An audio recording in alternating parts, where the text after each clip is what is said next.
Class is in session. Welcome to another edition of the College Football Hitting the Book Show. It is Monday, October 13th, and it is already, if you can believe it, week 8 in the college football season. Ian Cameron with you.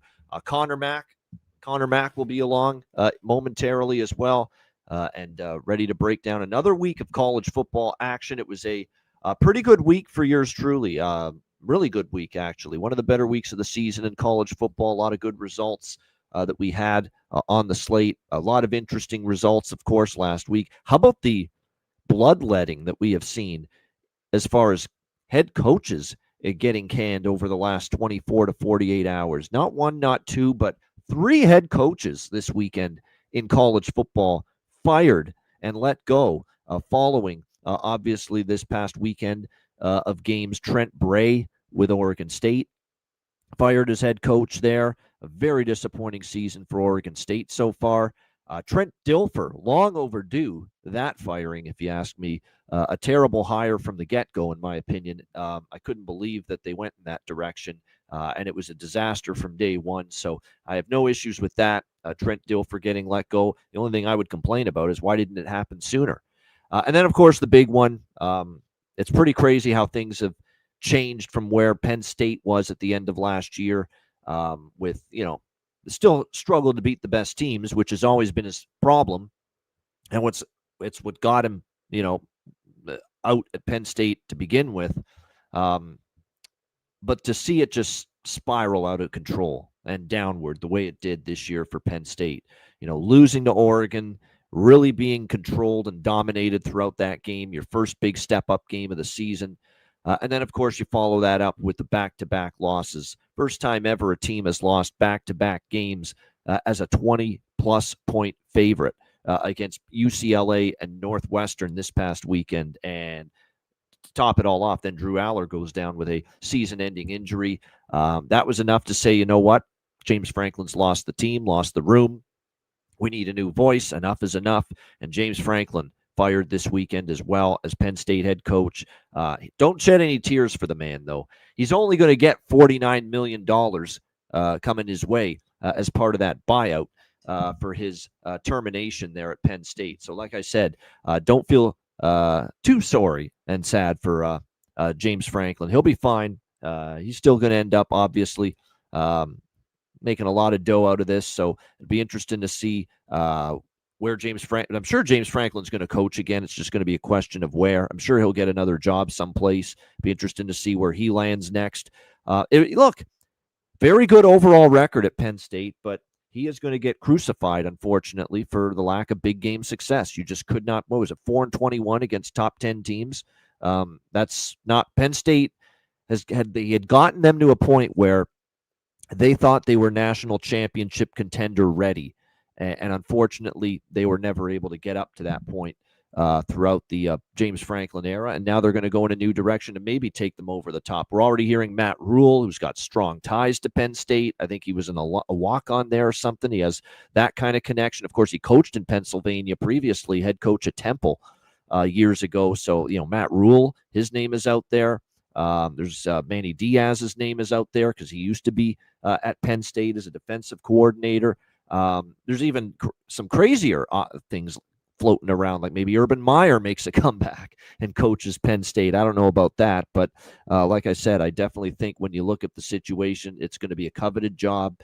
It's going to be a thorough coaching search that I'm sure Penn State will undertake to fill this position, and it'll be interesting to see where they go with that decision moving forward. No question about that. So yeah, very a ton of coaching changes, and it shows you the patience is not there anymore for struggles with a lot of these programs. If the first sign of things really starting to go off the cliff for a certain program, and ADs are just not hesitant anymore to make a coaching change. We certainly saw that over the past weekend with the 3 coaching firings that we saw, obviously, in college football this weekend. I think when you look at this situation this week going into the card, obviously we've got a lot of games to talk about, a lot of interesting matchups to break down here as far as this slate. And what I love about this week's slate is we've got a lot of weeknight games here this week in college football. We're in that zone now where there's pretty much between NFL and college football, there's going to be a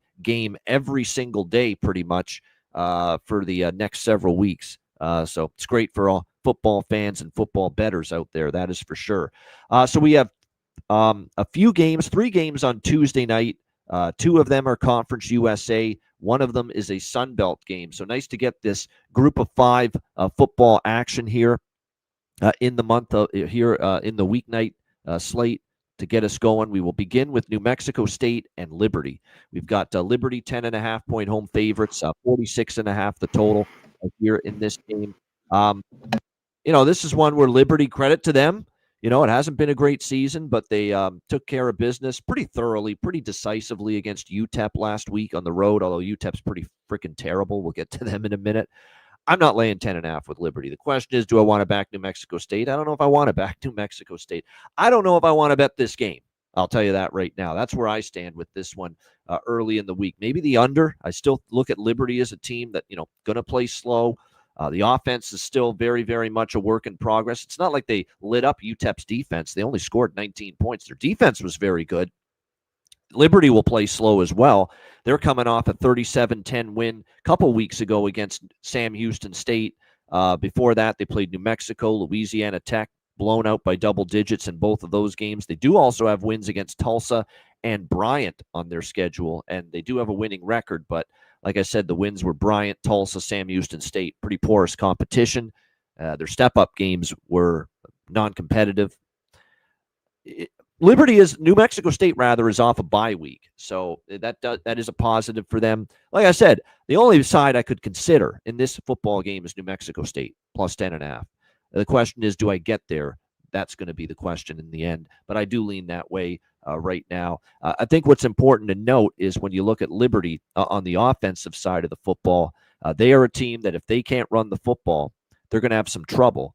And New Mexico State's only giving up 3.8 yards per carry, believe it or not, this season. That's pretty respectable against the run. So if they can maybe hang in there, like I said, the points might be worth taking. I lean dog, I lean under. CMAC is in the house with us now. So Connor, what do you think here? Our first game, New Mexico State, Liberty. Yeah, when I looked at these two teams, I think under as well. Liberty just doesn't want to play very quick. And both offenses, rank at the bottom here. And defenses, Liberty's a little bit better, and some of the competition has been better for them, and it shows in their numbers. One thing is, though, with New Mexico State, they became a team that throws the ball. So, we've just seen that a lot more this year, and it worked. I thought definitely against Sam Houston, and they're off the bye week like you talked about. But 260 a game here. Liberty's best is, in the defensive side of the ball has been their pass defense, only giving up 154 yards per. They've gotten gashed on the ground, but New Mexico State, at the very, they just don't run the ball. They're averaging 50 yards a game. Can they run the football here a little bit more? So that leads to Liberty in this game. The problem is just laying the points here with Liberty. I think this is a gettable game. They can win, but not by this number here at 10.5. So I kind of lean the dog in this game. I don't know if I get there, but I think the under still has value, where we're at right now, at 47, 46.5. All right. Looking to still stay there. Yeah, I would lean under. I'm with you on that as far as the total. All right, the second game on Tuesday, Arkansas State, South Alabama. We head to the Sun Belt for this one. South Alabama, 7-point home favorites, 59.5 being the total in this game. Arkansas State and South Alabama are both off a bye going into this game. So no situational advantages there either way. One thing I know about both of these teams, both of their defenses are pretty bad. If you look at South Alabama, their defense hasn't really stopped anybody this year. I mean, even the first game of the year, they gave up 21 points to Morgan State, 33 for Tulane against them, 31 for Auburn against them, 38 for Coastal Carolina. Bad team, bad offense, still scored 38. Now, there were some defensive scores in there too, but nevertheless, not a great defensive showing. 36 for North Texas, 31 for Troy. Against this South Alabama defense. So it's been definitely a trending downward defense, the Jaguars.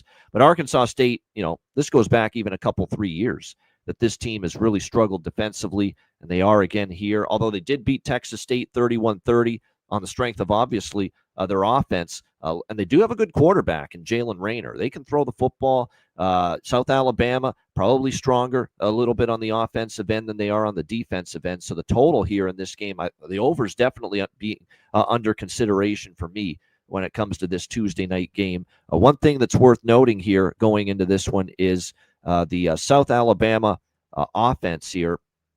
Bishop Davenport, of course, leading the way for them at quarterback.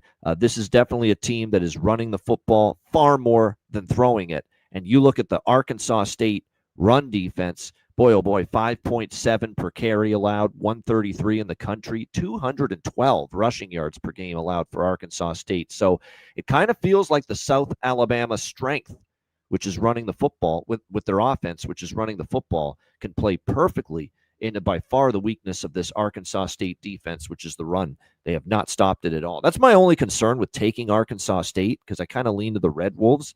I think we could see a back and forth game, but I really worry about the run defense. It's so bad for Arkansas State, and that is clearly what South Alabama is going to be looking to do offensively. Yeah. So I like the over. I think I'm probably going to end up on the over. Maybe a smaller bet on Arkansas State, but I worry about the matchup of their porous run D against South Alabama's pretty solid run game. What do you think here, C-Mac? Arkansas State, South Alabama. Yeah, Arkansas State, the defense has just been really, really bad all year. And they're a team at this number I don't know if I could take on the road. We talked about even off the bye, I wanted to back them at home, which the outright win was huge, 2 touchdown dogs against Texas State. 31-30. I guess they kind of have to get into a shootout here, and that means the offense would have to do well. South Alabama still struggles a little bit at times, but their numbers are a lot better here when you go through it. 73rd overall. But I think Arkansas State should be able to run the football. That's where a little bit South Alabama has struggled. Are they going to run it here a ton? And I think they should. You know why? Because Rayner, who's at times been all right, he's just had no protection. I mean, he's gotten sacked a ton. I think he's been sacked 20 times or more so far this year. It's just in the passing game, and that when that happens, interceptions, fumbles, how that works, no protection. So I think it's Arkansas State wants to stay in this. They got to run the football. And I think they could. I just think the number's a little short with the touchdown. As much as I liked how they played last week, I want to look more of them at home than on the road, because they've been a disappointment, before that win. No doubt. And that was a home game, obviously, against Texas State. Yeah. To your point about the road issues, 0-3 straight up and against the spread for Arkansas State on the road. Lost outright at Kennesaw, lose by double digits on the road to UL Monroe, obviously blown out by Arkansas early in the season. So, yeah, it's been ugly on the road for Arkansas State. 2 best showings were at home that they had. The Iowa State game and then Texas State. So if they could control the clock, maybe they hang here a little bit. And I don't know what that gets to the total. Do we get over? I mean, definitely 2 bad defenses, but yeah, I do. I prefer the over than taking. I lean Arkansas. I wish it was lower. Yeah. Yeah, I wish this total was a little bit lower. Yeah, I do. And by the way, these weeknight games have not been great for overs, but the matchup says it should go over. So we'll see. But like I said, over would be the preference for me in this game right now. All right, North Texas game. Well, South Florida flew over. No doubt it did. 99 points. Yeah. Not every weeknight game, but you're right. These Tuesday, Wednesday, Thursday games, I've noticed we've seen, a decent amount of unders in these games, but still, I think matchup says there's points there in that Arkansas State game. All right, we got Florida International and Western Kentucky. Western Kentucky 8-point home favorites, 57.5 being the total here in this game. What's interesting about this matchup here is that Western Kentucky, the record looks good. They're winning games. They're covering point spreads. They're also getting every bounce known to man. I mean, it was absolutely insane to see what happened last week against Delaware. I mean, they got a pick 6 of Nick Minicucci. A little bit of both. Yeah. Good for them, but Delaware blew it too. I mean, they had their own. They got stopped at the goal line. They got stopped in the red zone, Delaware, in that game as well. And I know because I had Delaware in the over, and losing both was painful there a couple of weeks ago. Now, I like McIver. He had a really good game. against Delaware. The passing game is starting to get going, and it should. This is the same offensive coordinator that he had at Abilene Christian. This was an offense that was supposed to be able to put up big points and chuck the football around and have a ton of success, but it hasn't been smooth sailing for Western Kentucky's offense here in the early going. But slowly but surely, they're starting to piece things together. So, yeah, they're 3-0 straight up in ATS their last 3 games. But like I said, a little good fortune in some of these games. The Missouri State game, the quarterback, Jacob Clark, got injured for Missouri State in that game. Keep that in mind.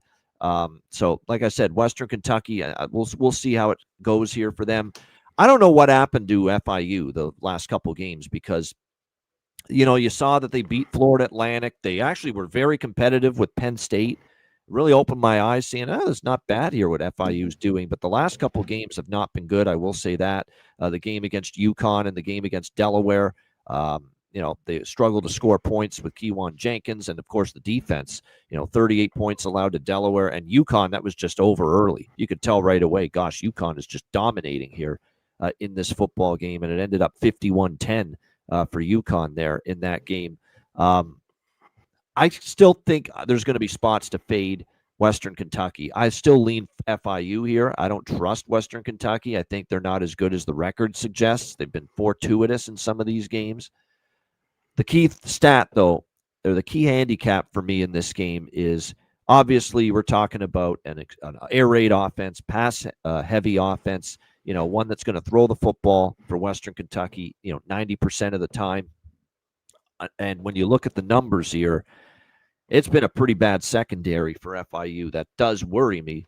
Pass defense has not been great, and that's matching up against the clear offensive strength here of Western Kentucky. So, like I said, I would lean I don't love the matchup.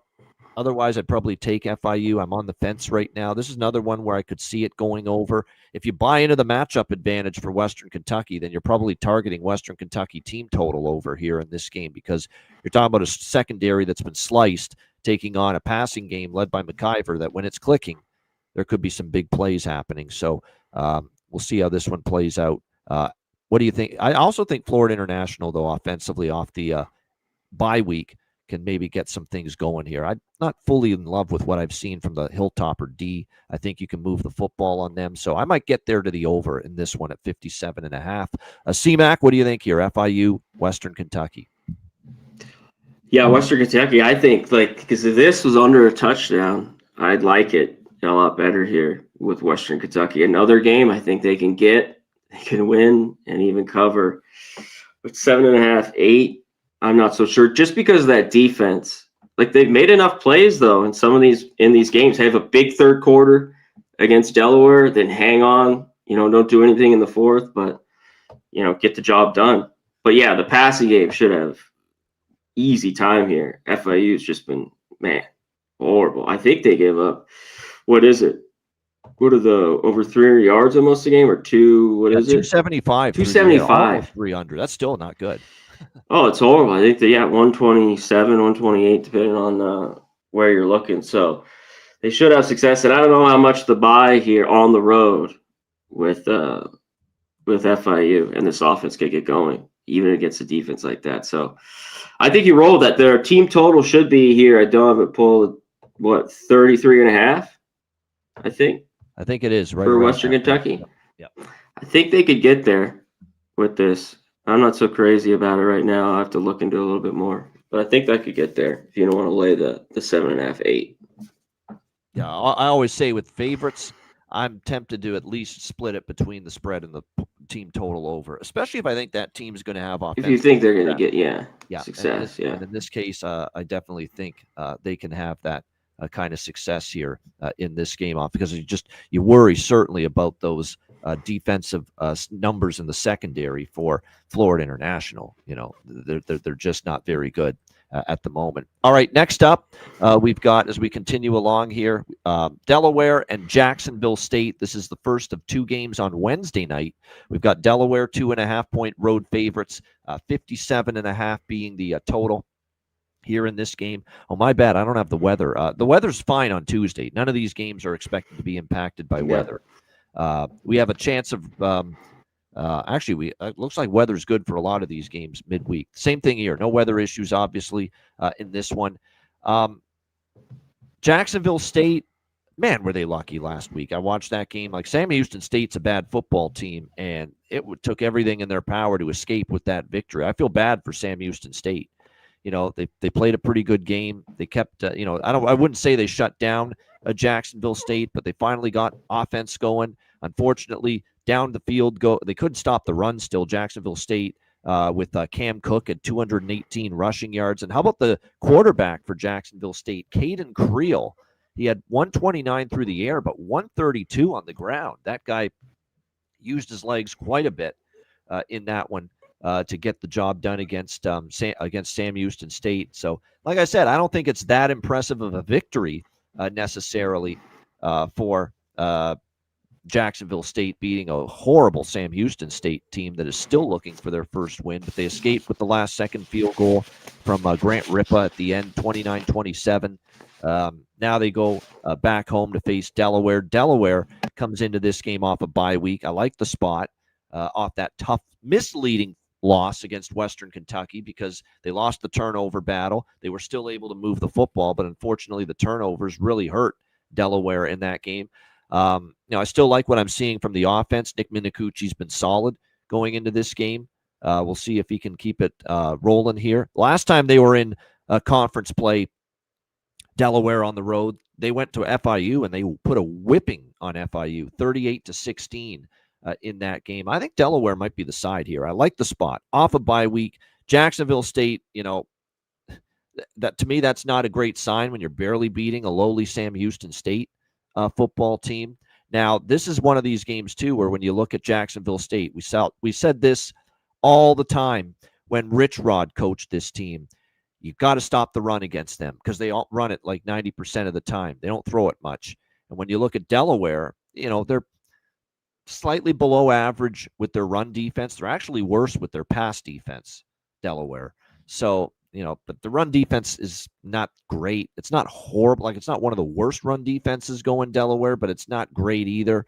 So I think Jacksonville State can probably move it. I think Delaware can move the football. You're giving up 27 points to Sam Houston State, and you're allowing Hunter Watson and that offense to get rolling when they hadn't done anything much this year. That tells me Jacksonville State's defense, to me, could be vulnerable here. So this is another one, totals-wise, I got to lean over. I think it points to both teams being able to move the football here. I think from a side perspective, though, as long as this number doesn't get carried away, stays below 3, it's Delaware for me. I like them off a bye. I think they might still be the better team. C-Mac, what do you think here? Delaware, Jacksonville State. Yeah, I think this is the over. Even with all the running that's involved with Jacksonville State, I had the over at Sam Houston too in that game, so they got it done. But that's why they had in the end, I think, success. And with both these teams, there's to be a ton of mistakes. I mean, they got to take care of the football at times. There were turnovers on both sides of the ball. We mentioned all about Delaware and some of those just, bad moves, bad mistakes down the stretch of that game. It was definitely a tough watch. And I think they're a little bit of the better team, but I think the line is about right. I just don't want to lay even 2.5, 3 with them on the road here because I think Jacksonville State stays in the game, even with that bad defense with running the football. So over here for me, I lean Jacksonville State a little bit.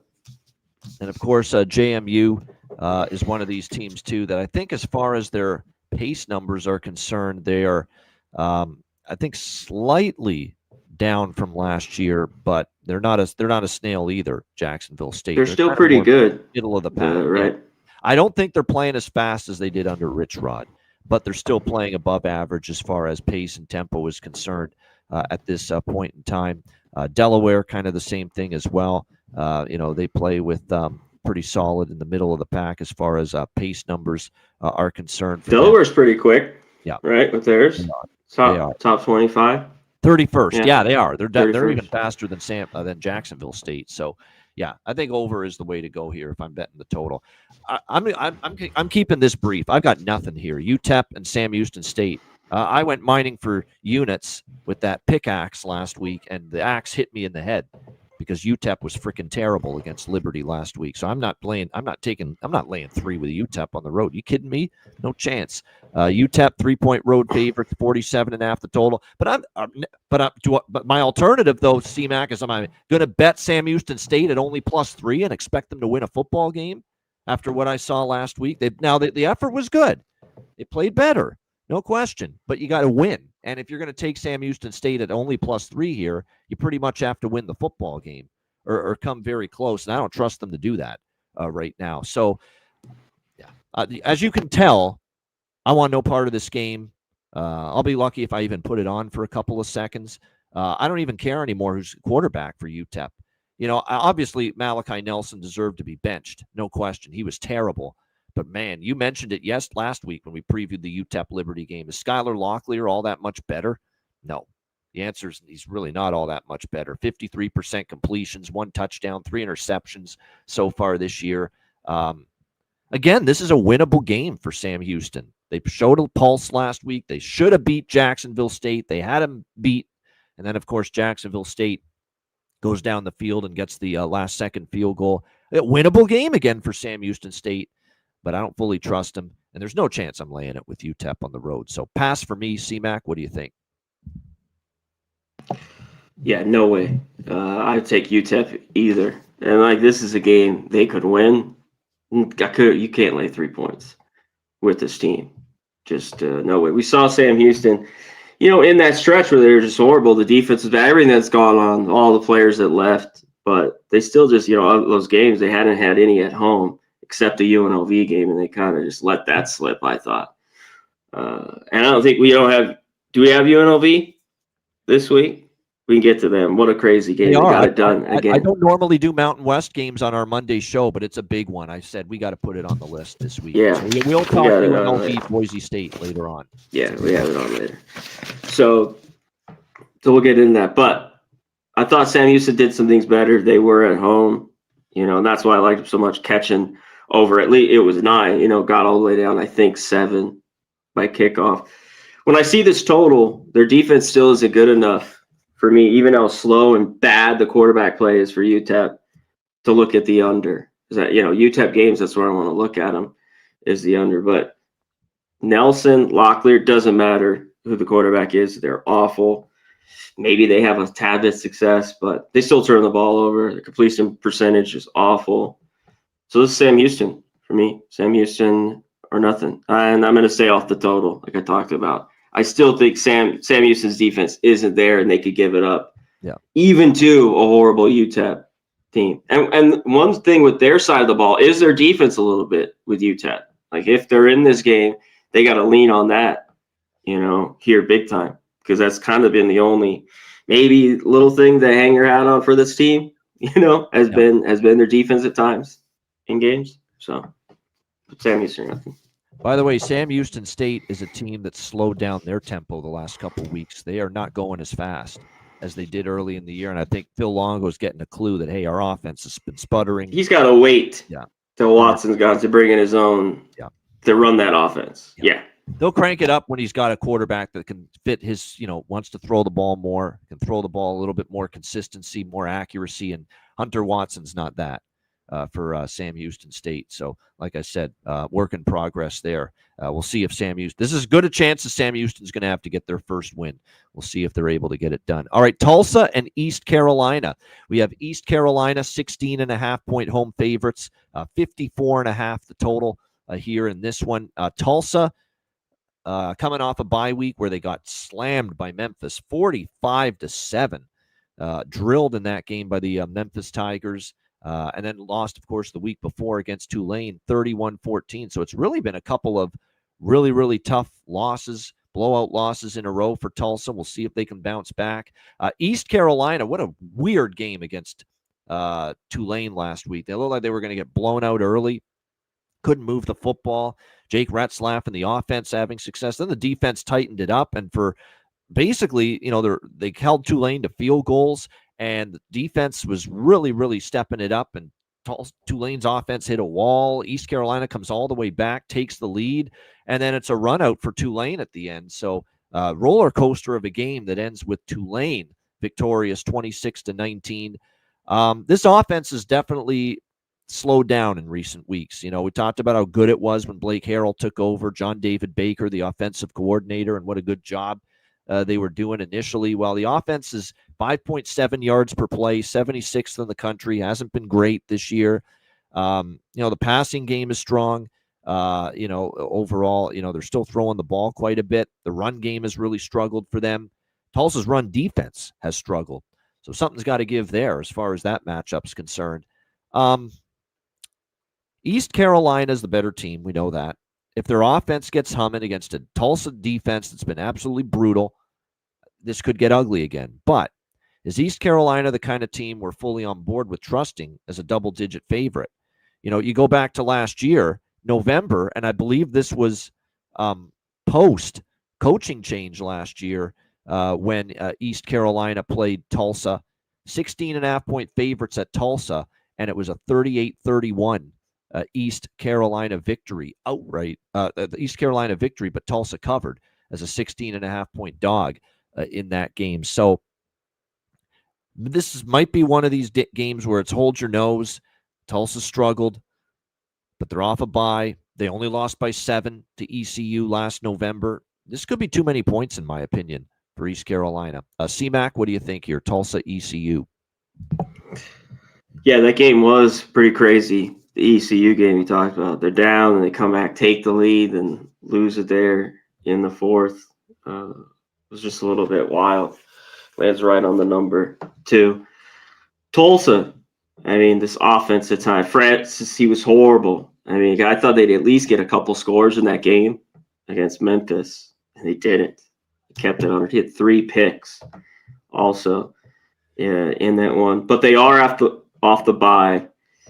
Man, and I guess their defense, like it's shown a little bit, has been all right. They're still bad. They still can't stop the run.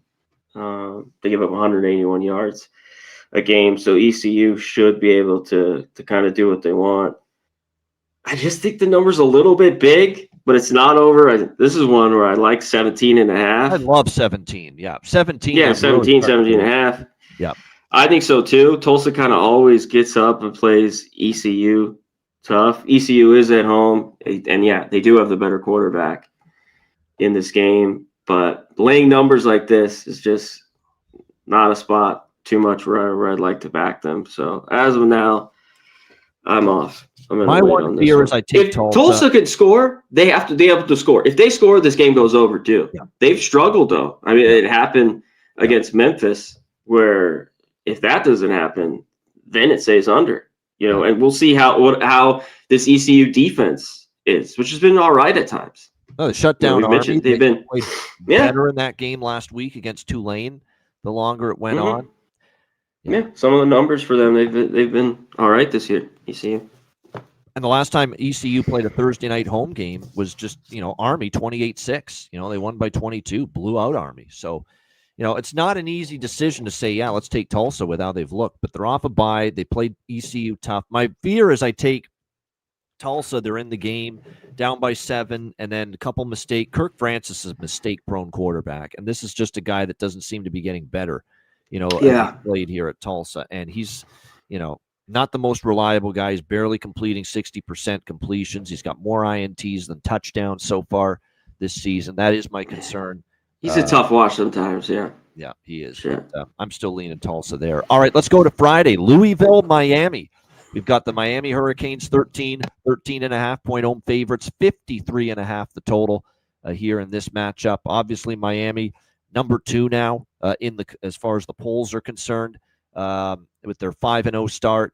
And, some good wins there too, of course. Notre Dame, South Florida, Florida State for these victories. They're off a bye week going into this game, as is Louisville. Louisville's coming off a 30-27 loss to Virginia in their last game as they struggled to contain the Chandler Morris-led Cavalier offense in that game for the most part. What's funny is that they stopped the run, but passing yards were the issue. And it's Louisville actually threw the ball for 329 passing yards, but unfortunately there were some issues. There were some, fumbles from Louisville. There were a lot of turnovers against Virginia.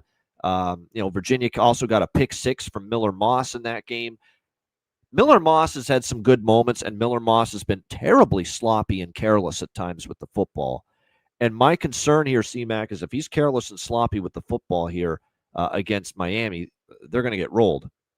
It's that simple because of how buttoned up the defense has been. We do have to give Miami's defense credit. I needed to see more and more to see if this is really going to be a good defense that Mario Cristobal has on his hands.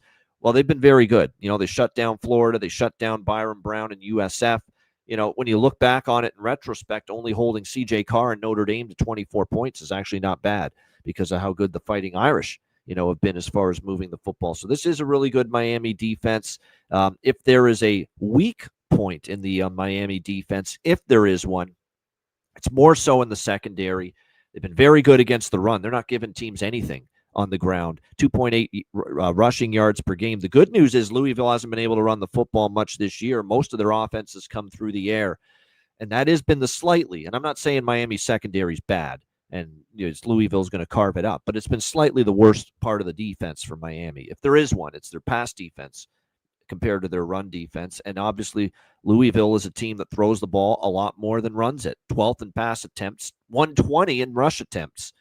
Going into this game. So can Miller Moss throw well enough in this game, I should say, to keep his team within 2 scores? Problem is I've seen the sloppy play from Miller Moss too, where he's thrown his team out of games. And he kind of did that at times against Virginia a couple weeks ago. So, we'll see. Miami obviously has been a good point spread team. We've mentioned that so far this year as well. As the number caught up to them is the question. 5-0 straight up, 4-1 against the spread. The only non-cover was the Bethune-Cookman game where they played the FCS team. 4-0 against the spread against every FBS opponent they've played so far this year. So I don't know. I've been impressed enough with Miami, and I've got enough concerns with the problems with the turnovers for Louisville that I feel I want to take Louisville. I don't know if I can back them, though, with those turnover issues. C-Mac, what do you think? Louisville, Miami? Yeah, with their turnovers, too, with Louisville. Miami's been good so far. Their turnover margin has been pretty good. I think they're right around 7 or 8 for Miami. It's that defense. And so far, I got to keep, giving his props. Carson Beck has looked good. I mean, another game, no picks. Against Florida State. They're off the bye. Usually this is always it's just different Miami teams, of course. By the way, 69 and 97 points scored in the last 2 meetings since Braum has arrived at Louisville. Yeah, and I think since Cristobal's been arrived at Miami. So last 2 years, these have been shootouts. Will it be that way again here, though? They usually are. During that span, obviously, this year. Yeah, what do you take? Is this like the best one I've seen, at least with Cristobal, or the last 10 years or so with Miami? Maybe further. Because usually these games get up and down, and Louisville always stays with Miami. Games are always pretty tight. So that's what's the big thing here. I mean, if you're going off Miami so far this year, they cover this number here at home. I'm waiting for, a little bit Carson Beck to make some mistakes. He just hasn't. And you meant on the other side with Moss, he cannot in a game like this. And still Louisville's defense, has their issues at times. It showed up. Yeah. With Virginia, with Pitt, we saw it a little bit in that game. So I don't know if I could take Louisville here. I think Miami, this is another one. They take care of business. And one thing with that defense has been so good. We're talking on the total, the games have, gone under for the most part. I know Florida State scored some late points there. Kind of still. We'll get into Cristobal. Even in a game like that, they're just playing prevent. I'm like, what are they doing? Maybe it's a different. Maybe he's learned his lesson, because this feels like one of those games where, like with the Virginia Tech game last year, where Miami's a huge favorite at home on a Friday night, and they're life and death to win the game, and they make mistakes, and they let Louisville hang around, and that's been the Miami of the past. But of the past, yeah, Miami now. We'll see. And you couldn't lay. We would be all over in years past. All over Louisville here. All over any team. With Vautac, all these teams that have kind of been here, like you talked about. Yeah. So it's been good so far. I gotta give my hats off to Miami. I think Louisville. I I don't know. Put it this way, I could don't only see take it. Louisville at this number, but like I said, I'm going to tip my cap to Miami and say, you know what, maybe I'll lay off just because of how good they've looked. And if they play the way they did against Miami, Florida, South Florida, Notre Dame, they could maybe win this by at least 14. I mean, Beck's playing that well. The offense is playing that well. And the defense, like I said, it's the best one Miami's had under Cristobal by far. Playing it's very fast. They've, and obviously they're getting good push up front from the D line as well. All right. And like I said, when Miller Moss is under pressure, he can sometimes make mistakes. All right. Nebraska and Minnesota. We've got Nebraska 7.5 point road favorites. The total here 46.5 in this game. Yeah, Nebraska is one of these teams where when they're asked to lay more than 7 on the road, that's when I'm not interested anymore. Nebraska obviously beat Maryland 34-31 over the weekend. Case in point why you don't lay more than a touchdown with Nebraska. In fact, 2 straight times here in the Big Ten laying points, 0-2 against the spread. They didn't cover against Michigan State at home, 38-27 win, but that was not enough to cash a ticket for Cornhuskers backers. And of course, last week against Maryland, 7-point road favorites. They escaped 34-31 in that game. And they needed a furious comeback too. Did Nebraska in that game. They were down 31-24 going into the fourth quarter. They needed 10 unanswered points. And of course, they get the touchdown pass to win the game. Dylan Raiola to Dane Key to give Nebraska that late lead. I'm very interested in Minnesota, and I've faded Minnesota a lot this year, but you bet numbers, not teams. We say that. And I've been fading Minnesota as massive favorites. 17-point favorite against Buffalo. I took Buffalo plus 17. Buffalo covered. I took Cal against Minnesota. Minnesota was 3-point road favorites. They lost outright. Rutgers 4-point favorites. They only won by 3. 7-point 7.5, 8-point favorites they were last week against Purdue. Purdue should have won that game, man. If not for just, again, too many interceptions from Ryan Brown, their quarterback, they could have won that game outright. It was a 7.5 8-point dog against Minnesota last week, but the Gophers rallied. That Coy Parrish is a hell of a player. He got a pick 6 on Brown to really turn that game back in Minnesota's favor and allow them to get that 27-20 win over the Boilermakers. Now, but these failures, ATS, have all been his favorites. Now you get them as an underdog. You look at this series history, 4 straight matchups in the series. Nebraska, Minnesota have been decided by 7 points or less. Minnesota's, in fact, won 5 straight against Nebraska. Straight up, that is. And you look at the matchup here, and last time it was Rule versus Fleck in the pitching matchup. Sorry, baseball playoffs on the break. Coaching matchup when it was Fleck versus Rule. 3-point win for Minnesota in that game. So yeah, Minnesota for me at plus 7.5. I think that's the side here, and Nebraska is laying. Not to mention, it's also the second straight road game for Nebraska after coming from behind to beat Maryland last week. So, yeah, Minnesota plus the points for me in this one. What do you think here, C-Mac? Nebraska, Minnesota. Yeah, this is crazy here. Me too. This is crazy, this line. There's this no is all Nebraska. Nebraska. Drake Lindsey's good to go, the quarterback. Darius Taylor's healthy. The great all Big Ten safety, Coy Pitt. Did he get hurt? I don't think so. I think everyone's ready to rock here for Minnesota. This is just, people think Nebraska's that much better than Minnesota. I'm not sure I buy it. Yeah, I mean, they have a few injuries, but not a ton. Does Minnesota in their secondary. Look, this is the game, too, that I wanted. I had Purdue, and they blew that game. Yeah, they should have won. Minnesota got outplayed. Oh, Purdue should have won that game. Yeah, mistakes. Totally outplayed. Killed them. Red zone issues killed them. Yeah, horrible. Yeah, just a horrible fourth quarter. Was a tough watch. Purdue got the cover, but I mean they should have won. Dominated the line of scrimmage. Yeah, 253 yards on the ground. Minnesota a little bit too. Can't run it. All of a sudden in some of these games they had trouble against Purdue, but Purdue. Like I said, time of possession, 10 minutes, but the turnovers, they've been horrible. I mean, their turnover margin dead last, basically, unless someone has 12 when updates here, but they're minus 11. That's killed them. But Minnesota took advantage of it. And back here at home, getting this line, I just don't think Nebraska is very good. And talk about their game. They got to come from behind. Maryland, this Maryland team, that's a team that took advantage and been great with turnovers, and it's really worked out. So they get the big pick 6. Maryland then don't do anything after that.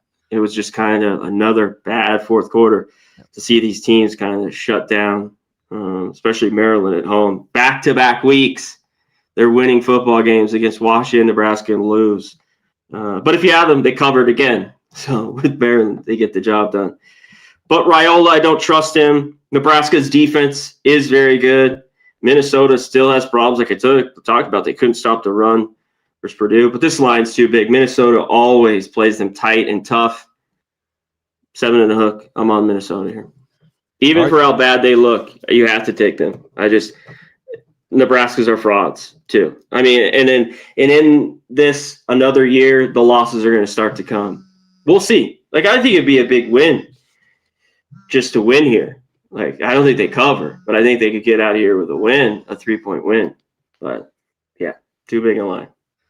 Yeah, I would agree with that. It's just too, especially now I'm getting the hook with this too. Yeah, there's no doubt I'm interested here as far as the plus 7.5. All right, San Jose State and Utah State. Little Mountain West action on Friday night. Utah State 4-point home favorites, 64.5 the total in this game. Boy, oh boy, San Jose State. I don't know what happened, but their offense. I like Walker Eget, and their offense is fine. He had another great game. Throwing the football. What happened to their defense? Caden Anderson just started shredding this San Jose State defense, and a huge rally from a big deficit. 28-14 San Jose State going into the fourth quarter. And here's, what really hurt? The one mistake that Eget made was a pick 6, and that was the spark, the fuse that lit the fire for Wyoming. That got it to within 7. Place is going nuts. Crowd and Laramie getting behind the team, and then Wyoming just started going.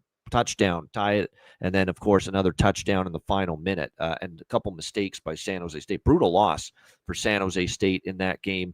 I love their offense. I love their passing game, and it's their passing game that really has been doing the damage. They don't run it all that great, but they can throw it, and they should have success here against Utah State. Utah State doesn't really do anything great on defense. They really struggle against the run. They're not great against the pass either. So Eget and the offense should have success here in this game.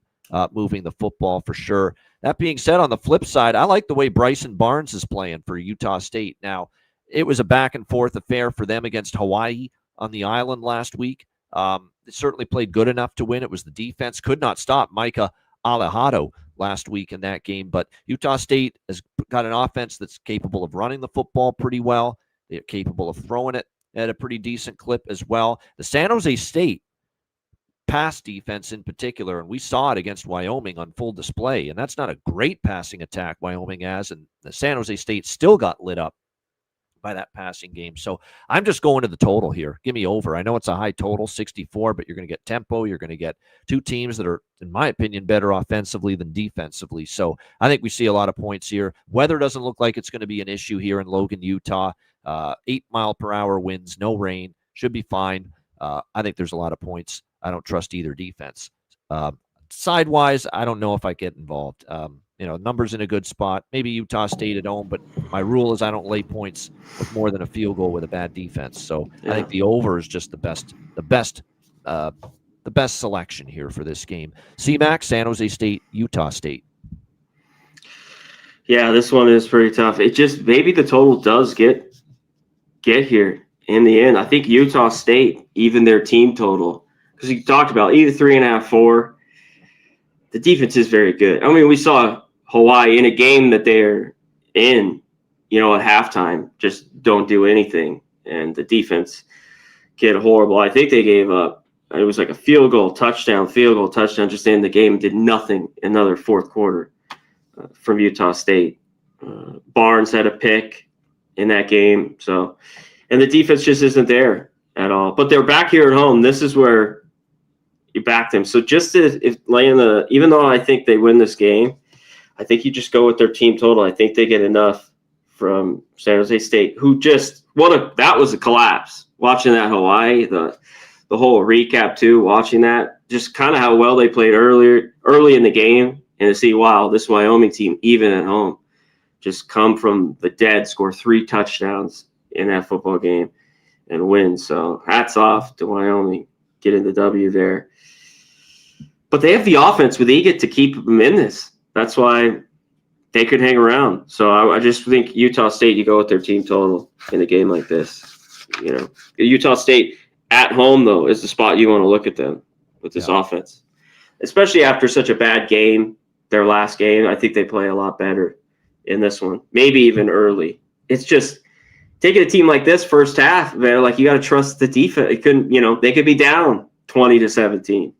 It's even taking that, kind of first half, just -1. It probably is 1.5. So that's the only issue here with Utah All right, State. final game on Friday night, North Carolina and Cal. We've got Cal 10.5-point home favorites, 47 the total in this game. So the last time I bought into the nonsense of Bill Belichick off a not a bye week, but extra time to prepare, was that opener against TCU, and he had his team ready all right. They only lost that game 48-14. So yeah, I'm not falling for that not BS again. It's either take Cal, lay the points, or nothing. Cannot get behind North Carolina, and don't buy into this, press release that North Carolina sent out there trying to, kill the rumors that they're looking for an out clause in Bill Belichick's contract that he wants out. They denied it, saying Bill Belichick's happy here. He is our coach now moving forward. I don't buy it. I think it's BS. They're not happy. Fuck no, they're not happy. They're not happy. They're looking for a way for this marriage to end because it's going horrifically, and it's not getting any better. That's the thing. Like, have we seen any improvement from North Carolina on either side of the football since day one? We haven't. Like, their wins are Charlotte, who are piss poor, and Richmond. Those are the 2 wins. You can't do anything with that as far as compliment them or as far as be impressed. You can't be with those 2 opponents. Against FBS power teams, Power 4 teams, the combined score of the games against TCU, UCF, and Clemson, 3 losses for North Carolina, both straight up and against the spread, against the 3 teams from the Power 4 that they faced, TCU, UCF, and Clemson. You know what the combined score of those games are? 130-33. 130-33. I repeat, 130-33. 120. 120-30. They're still bad. Still, it sucks. It's still terrible. No, it is 130. 48 plus, do my math here, 48, 92. Yeah, it is 130. It's 130-33. Yeah, it's 130-33 for the opponent against North Carolina. 70 new players, Andrew, I get it. But like I said, there's no way I'm backing. You lay it when Cal, though, was coming off a disaster against Duke. I couldn't believe what I was watching. Like, they're rolling early and then crumbled on every drive pretty much after that. And then the offense stops. Jaron Kiave Sagapolotele looked like a freshman in the headlights, as that game went on. So, and he's had some great moments, and maybe he can have some here because they're pretty freaking putrid, the North Carolina defense. And like I said, even with Belichick's defensive coaching background, it doesn't seem to be getting any better. Like I said, I don't know if I bet it, but there's no chance I'm taking North Carolina right now. It is a shit show and a half, in my opinion. I'm hearing crazy things like Bill Belichick, when he was recruiting players, he'd tell the recruit, we're going to meet at this day and this time. Recruit shows up. Bill Belichick's a no-show. Ghosts the recruit for the meeting, for the recruiting visit. That's the kind of stuff that's going on there right now. So I don't want any part of it. Cal or pass. C-Mac, what do you think?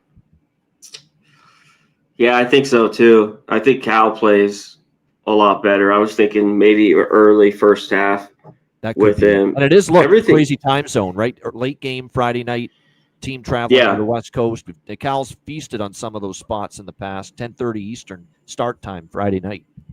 Yeah, I was looking at when I looked at this last night, Cal early in this game. Up 21-7. I mean, both their strength of schedules in that game with Duke, and they just fall apart. Turnover. And then Duke just started running it like crazy. I mean, hats off to them, too, in that game. And they just fell apart. It was a little bit strange to see with Cal. So I think they play better. They're off the bye, since that was their last game. there. And I think the defense looks better because that's why I liked him in that game a little bit. Like not that their defense is elite or anything, but I thought they could make some stops. And man, it's into that second quarter basically after they were down or they were up 21-7. They just got gashed in that game. So yeah, I was looking at Cal here first half in this game. Maybe even their team total. First half team total. Yeah. Could be it. I've been trying to go through that in a bunch of games where I think I could get it. It's worked out great. All right, let's go to Saturday now. We got West Virginia and UCF. UCF 7-point home favorites, 48.5 being the total. Total in this game. You look at this matchup here. Taven Jackson did play. Went right up to the end to see if he was going to give it a go for UCF against Cincy over the weekend. He did indeed suit up for them. We'll see if he's able to here in this game. One thing to point out too is it was Fancher. My bad. Fancher started against Cincinnati. Yes, Fancher started against Cincinnati. It was Fancher. They lose 20-11. Yeah, that explains it. It was looking like Jackson was going to play, and he didn't. And Fancher ended up playing, and Fancher did typical Fancher things. Didn't play well. 28 of 49, 222. Numbers aren't terrible. But at the end of the day, I think it's a situation where if he's going to be quarterback, I don't know if I can lay 7 with UCF. It's really that simple. Taven Jackson is the quarterback that I want if I'm going to back UCF. And if I don't see him, I don't think Fancher's that good. I know Ja'Curry Brown has issues with accuracy throwing the football as well. So this has clearly become a team where if Taven Jackson's a quarterback, I'm interested in backing Scott Frost's team. If he's not the quarterback, forget about it. Not interested. So the problem is the other side of this coin is West Virginia, and they've had a ton of injuries. It's clearly having a negative impact on this football team. It's been a really trying first season for Rich Rod, and the injuries certainly have not helped. It's also not good that they are 0-3 on the road this year. They did cover at BYU, though. That is worth noting. And they are off a bye week, so we'll see if they get some of these injuries back. They actually hung in there against BYU 38-24. And if they found something at quarterback with Wilkins, Khalil Wilkins is the guy that started against BYU. Now, we don't know how good he is throwing the football. Most of it was the run. But like I said, we'll have to wait and see if he's going to play once again. Wilkins was the guy that got most of the start. Got the start against BYU. Remember, Nico Marchiol still has that foot injury. Max Brown is obviously still out, and they were hoping to have him. They're not. Jalen Henderson was out last week. It's probably going to be either Henderson or Wilkins once again at quarterback, so keep an eye on this. But, the under could be the way to go. If you're going to talk about really any of the quarterbacks for West Virginia, none of them have been setting the world on fire, and you've got Fancher, who I don't trust for UCF. Maybe this is an under. It possibly is. The only concern is both teams will play tempo, but tempo only gets you so far. If you're going fast, and you're not scoring and you're not finishing drives, you could still see a game like this go under the total. So, like I said, nothing definitive early in the week. I need to see who's at quarterback for both teams before making a move. CMAC, West Virginia, UCF. Yeah, I mean, with Fancher, I couldn't do it. I just even laying this out. It's one thing, UCF, they do have the better defense in this game and at home. Want to look at them, but I can't do a touchdown. No way. Under a touchdown and Jackson, and then you can maybe look. West Virginia, their defense has been not very good. Even against BYU, they just got shredded. The offense showed a little bit. They can run the ball, some of the numbers, So UCF, 86, they gave up 148 yards a game. Their pass defense has been really, really good. They've been top 20, top 15 all year long. So maybe West Virginia can run it here, but I can't back them. So Jackson, and kind of it's around a touchdown or under, I'd look to UCF, or even their team total might get there. This UCF team, they beat North Carolina. We see how bad they are, but man, they're just nothing's consistent with it. Quarterback play, the defense, just nothing all year long. The coaching, so it's tough for me to back them. All right, Oklahoma, South Carolina. We've got Oklahoma 4.5-point road favorites, 43 the total in this game. I mean, my first thought is under when you look at this particular game, but it's a pretty low total, 43. But the South Carolina defense, I thought they played pretty solid against LSU. They didn't get anything from really the offense. Offense kind of sputtered throughout that game. Lenora Sellers, 1 interception, only 15 completions and 124 passing yards. The run game really couldn't get much going against LSU. Thought they hung in there against the LSU offense. Nussmeier, they got 2 interceptions out of him, but they just couldn't, really translate those interceptions into points. It was a really rough game for the South Carolina offense, and it's not going to get any easier here against a very solid Oklahoma defense. An Oklahoma defense that I think just got worn down as that game went on. To me, it didn't look like John Mateer was 100% in that game against Texas. Oh, he shouldn't have played, probably. But I mean, he had 3 picks, too. Yeah, I don't think so either. I don't think he was sharp. I think he was rushed back, and sure enough, they rushed him back. We talked about all the issues with Arch, and trust me, Arch is not all the way back yet. I mean, he finally got a win there. He didn't make a mistake, but still, that passing game is not great for Texas. But what was good is that they did have some success running it against Oklahoma. To me, the defense still played pretty good in that game for Oklahoma, but I think they just got worn down because of the offense's ineffectiveness. I got to think Oklahoma defense will play well here because you're just not seeing a lot as far as explosiveness right now from South Carolina. And Sellers has been, I'll say it, a bit of a mild disappointment so far this year for the Gamecocks at quarterback. So I would lean to the under here. I think it's a bounce back spot for Oklahoma, and I think they're the better team still. Like, what do we see with South Carolina? They beat a Virginia Tech team that's been horrible, and they beat a Kentucky team where the quarterback just made a shit ton of mistakes. Those are their 2 wins. This is a step up, I think, for South Carolina. The number's not great. You always say with a team like this, especially if Mateer's banged up, or do they go to Hawkins this week and say, you know what, John, you gave it a go. You're clearly not 100%. Maybe step back and let Hawkins start here for Oklahoma. Either way, I'm leaning to the Sooners here. It's a small road favorite. The under is probably, or actually could be even the better bet here. C-Mac, what do you think? Oklahoma, South Carolina. Yeah, I think even at this total, it might not be low enough. I think it's an under. Oklahoma game goes under. I guess that's what I was looking at in the South Carolina game. I really would have liked to have that win. I have them not covering that. And basically, because they played just as well. I mean, everything, too, in the box for their first downs, everything. LSU had a few more passing yards. South Carolina had 5 sacks, in that game, LSU. Also, the fumble, pick, missed field goal. It was just classic South Carolina, and they don't get the cover. So I was looking back, so maybe that was the under, was the move in that game. Oklahoma, they've had a problem. The turnovers were bad this game, but they were already negative. They're -7 in turnover margin is Oklahoma. So they got to get better with that. But one thing, even with Texas scoring there kind of late and getting those touchdowns in the second half, this defense is still really, really strong. And yeah, Mateer shouldn't have played. I don't know if Hawkins really could have done anything else either.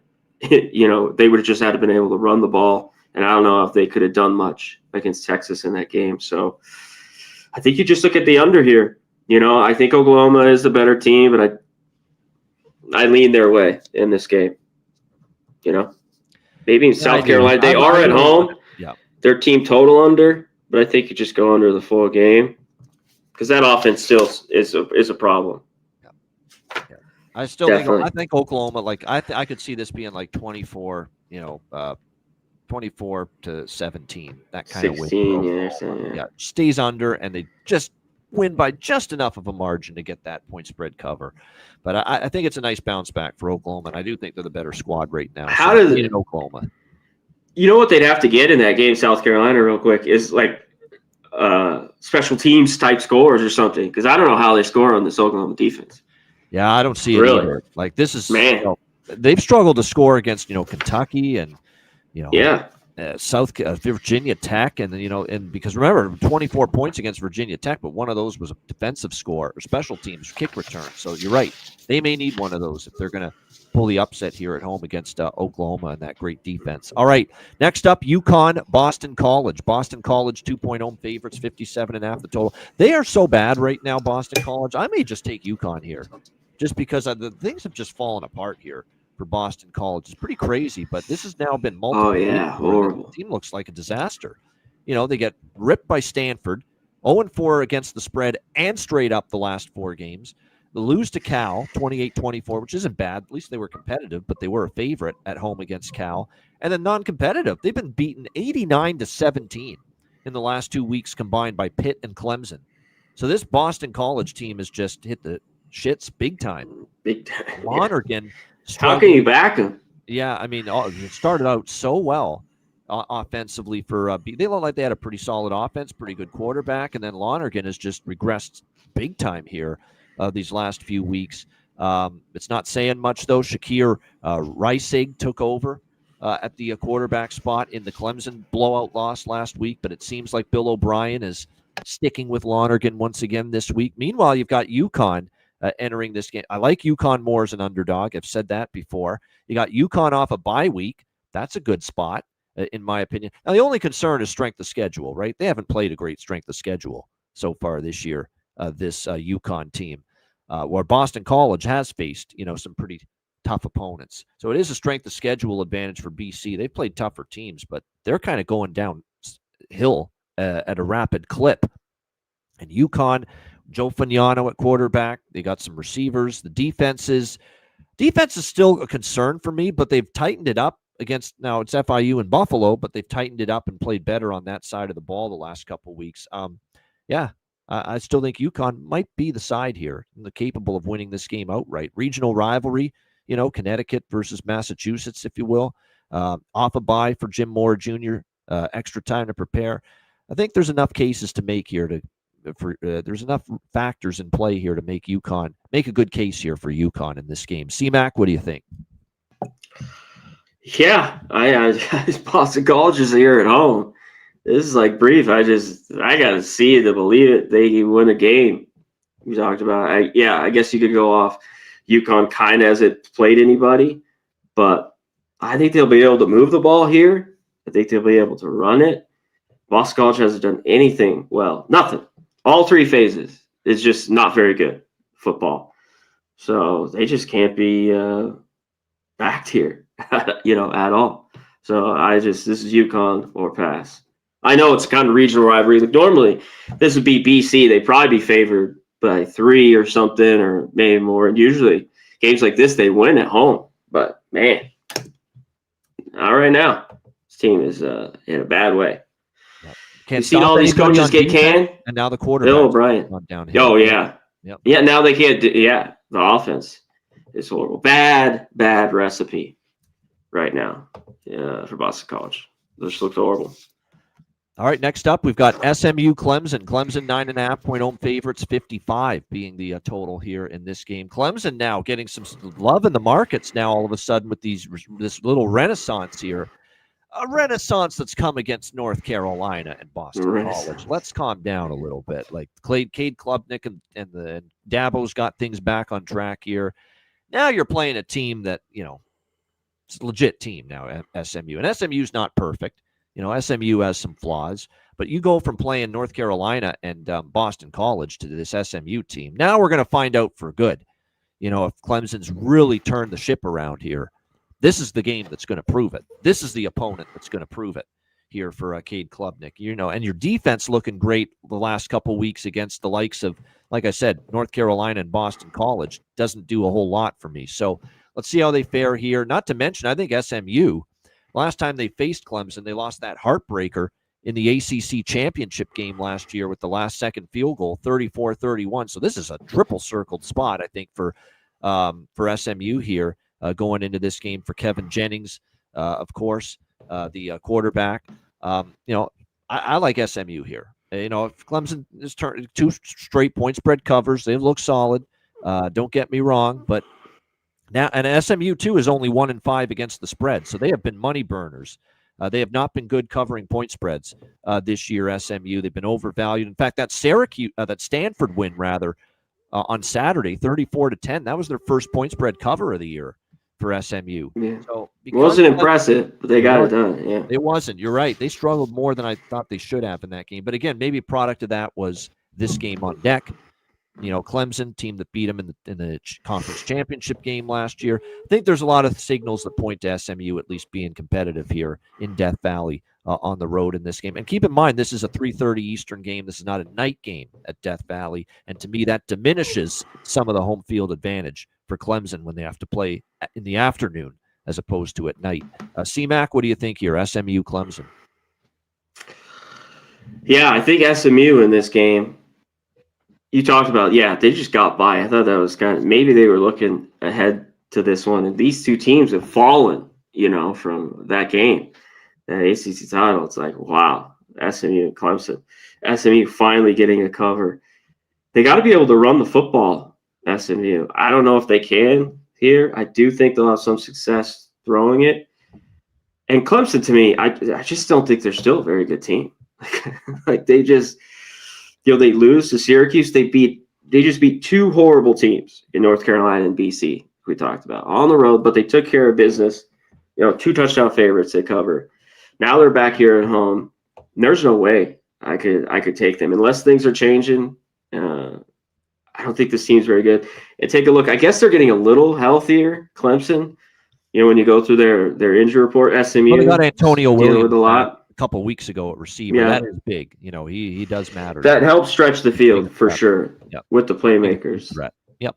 For sure. And both these teams, Clemson and SMU even more under teams, this year. They haven't been blowing out. The offense has just looked, okay with Jennings. And then games like TCU where they lost. So, but I think this is revenge. Take care of the football here. They're definitely in it. I do not trust Clemson. Not the Clemson we thought early on in the year or at home here. Laying 10 points. I don't trust them. Do you?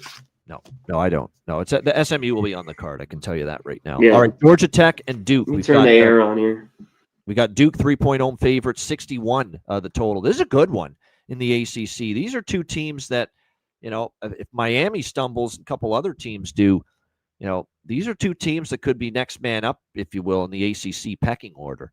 That's how nice of a season they both had. Georgia Tech 3-0 in conference, Duke 3-0 in conference. Georgia Tech still undefeated, 6-0. Duke 4-2, but both teams undefeated in conference. And like I said, these are two teams that can stake claim to being the next best team in the ACC right now after Miami. You look at Duke, they're coming off the 45-21 win against Cal. Started out sleepy. Looked like they were having issues adjusting to playing on the West Coast late at night and adjusting to the time change and all that. And then, of course, once Darian Mensah and the offense got going, there was no stopping them in that victory over Cal. They started rolling, and it was a great game for Mensah, 265 through the air. The run game led by Nate Shepard. A great game for Keyshawn Brown, 104 receiving yards in that game as well for Duke. Very good Duke offense, and they're humming right now. 3 straight wins and covers against NC State, Syracuse, and Cal. Of course, none of those teams have a defense to the likes of Georgia Tech, and that is going to be the big factor here in this game. Georgia Tech coming off a 35-20 win against Virginia Tech last week. Bye week, by the way, for Duke, so extra time to prepare. Probably factored into this number with Duke 3-point home favorites. When you handicap Georgia Tech, it's another one of these teams where right away you want to go to the rushing defense numbers, the run defense numbers of the opponent. Can they stop the run? Believe it or not, Duke's run defense, the numbers are solid so far. 3.4 yards per carry allowed, 123.2 rushing yards per game allowed. They've been beaten more through the air, and that's not necessarily the strength of Georgia Tech with Haynes King and Jamal Haynes, the running back. They want to pound it. They want to bloody your nose and really pound that rock at you downhill for the majority of the game. But Duke has been good against the run. Now, part of me does think as well when I look at those numbers, for Duke against the run, as a product of it been the fact that maybe they've been leading, in some of these games. I think that's part of it. Teams have had to abandon the run because they've been trailing against Duke. So that is a concern. Like Duke does have good numbers stopping the run. I don't know if they faced a rushing attack this good, though, in Georgia Tech. That's the counter that I will say to that here in this game. Duke is off a bye. That's a plus for Duke.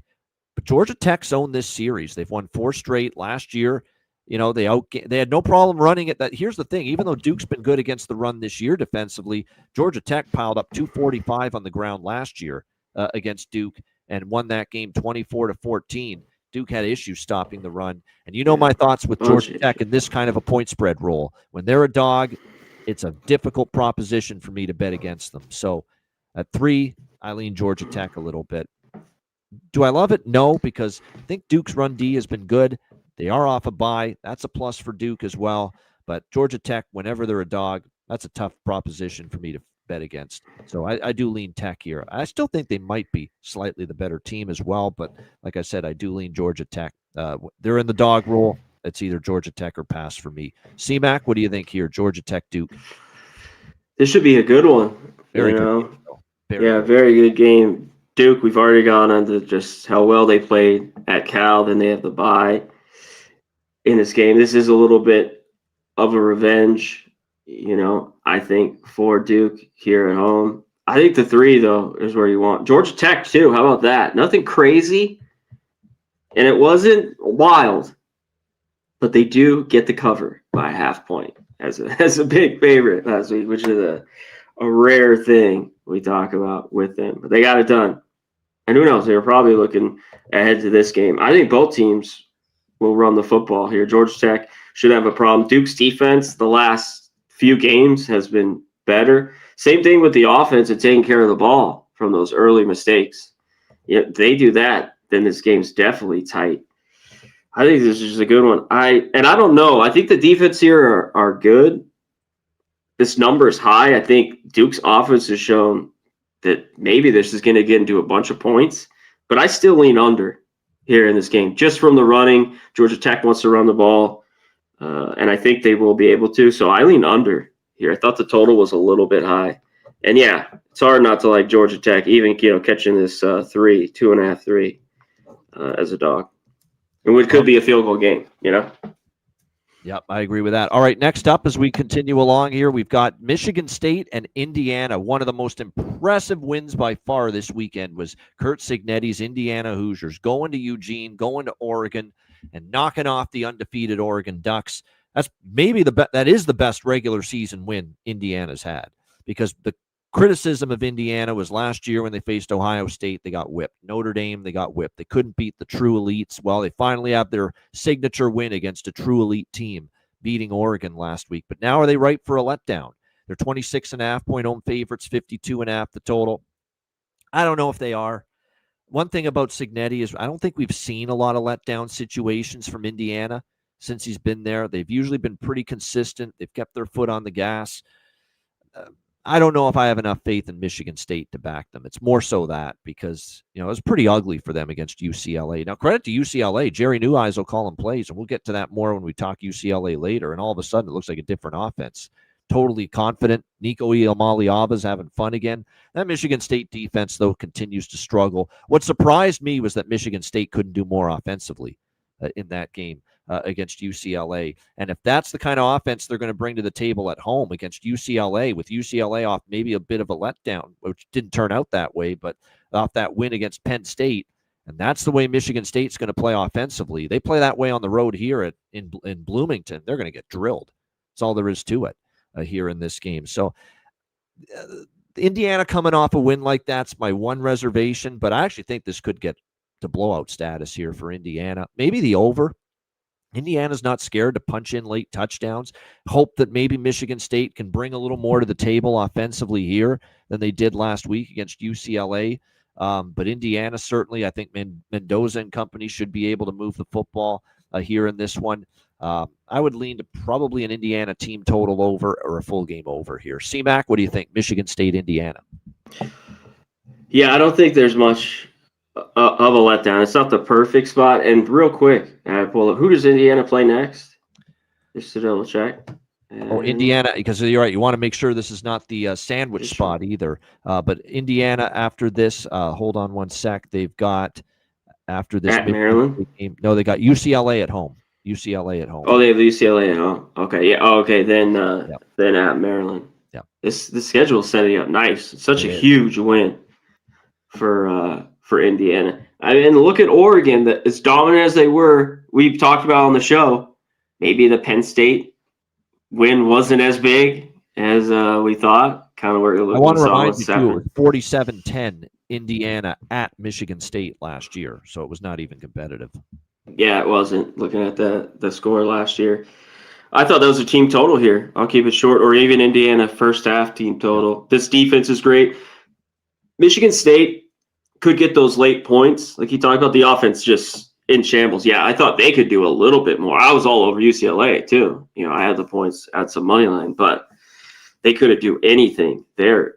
Because Indiana, it's as much as this offense has been great with Cincinnati, is the defense. They're one of the defense too. You go to any team that they play, take their team total under. It's been cashing. They're doing a ton with Ohio State.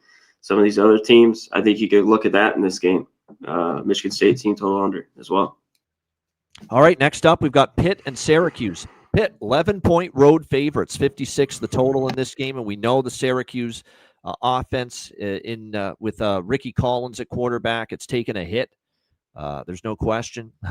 They've obviously struggled without Steve Angeli. That was a pretty big loss, at quarterback in retrospect for Syracuse. Meanwhile, Pitt's found a quarterback. This Mason Heinschel, what a revelation he has been in just 2 outings for Pitt since Pat Narduzzi made the switch from Eli Holstein to him. 48-7 against BC, but to go to Florida State, Tallahassee, 34 points, win outright as a 10.5-point dog, 34-31 in that game.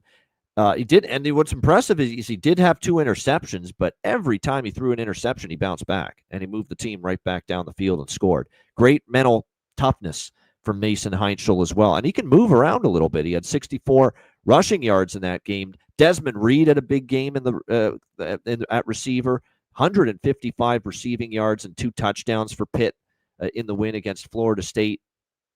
We'll see if they can keep that rolling here. Syracuse, like I said, it's a work in progress for Ricky Collins. I will say this, they did score. They did almost have 400 total yards against SMU in their last game a couple of weeks ago. 31-18. They did cover. They've now got a bye week here for Fran Brown to work on that offense and get Ricky Collins up to speed. That's another thing, too. He's finally going to get extra time, Ricky Collins, to get some more chemistry with his receivers for the offense to try to get some things going here as far as offense is concerned. I think the bye week would be good for the Syracuse offense. I think they'll play better, especially at home. The Pitt defense is still, beatable. You can move the football on Pitt's defense. And obviously this Pitt offense, it goes without saying, they've been humming the last 2 weeks. They should score. So this total, it's actually been bet down. Maybe they're just anti-Ricky Collins. They think there's no hope for this kid. But this total's gone from 57. I'm seeing 54.5 now. It's been bet down even just the last hour. I don't agree with it. I think Ricky Collins with a bye week, they're going to work with this kid, and he'll, I think, put a better game out there. And Pitt's defense, you can move the football on them. And I think Pitt's going to move the ball in Syracuse. His offense has just been that good with Heinschel. So I think the over is the way to go here in this one. Pitt, I don't want to fade Pitt, but laying 11, no. I'm just going to more so focus on the total here over in this one. CMAC, Pitt, Syracuse. Yeah, it is a little bit interesting on the total. In this one, Pitt still, they've had a bunch of injuries as well, but quarterback plays good. Beat Florida State. It's a little bit after a game like that, back on the road again. It's just Collins. That's the biggest thing here. Like, if he's playing well, I knew what we were kind of getting, like, at back Syracuse here. Off the bye, at least they showed something in the fourth quarter. All those points were late, Bavano, in that game, though, against SMU. They all were kind of junk time where they scored, but they got the cover there, and they do have time. This kid is athletic. It's just he hasn't played a ton, and he made those horrible mistakes early against Duke. So, yeah, I kind of lean over. Pitt's really kind of beat up on Syracuse all the time when I go over, some of these last few games over the years that they've played. Even at Syracuse, they played well. So. Syracuse is 9th in seconds per play, and Pitt is 24th. So both teams top 25 tempo as well. And we know they've played faster under Cade Bell the last 2 years, the offensive coordinator at Pitt. And yet they're betting this thing under like they know what the final score is going to be 20-17 or something. It's wild. Maybe Syracuse just isn't going to score. Like I haven't seen I don't know what to make of the Pitt I think defense. this kid is so You know? bad that you can't use a bye week to finally play. I know Yeah. I think that's a little bit. That's it. Yeah.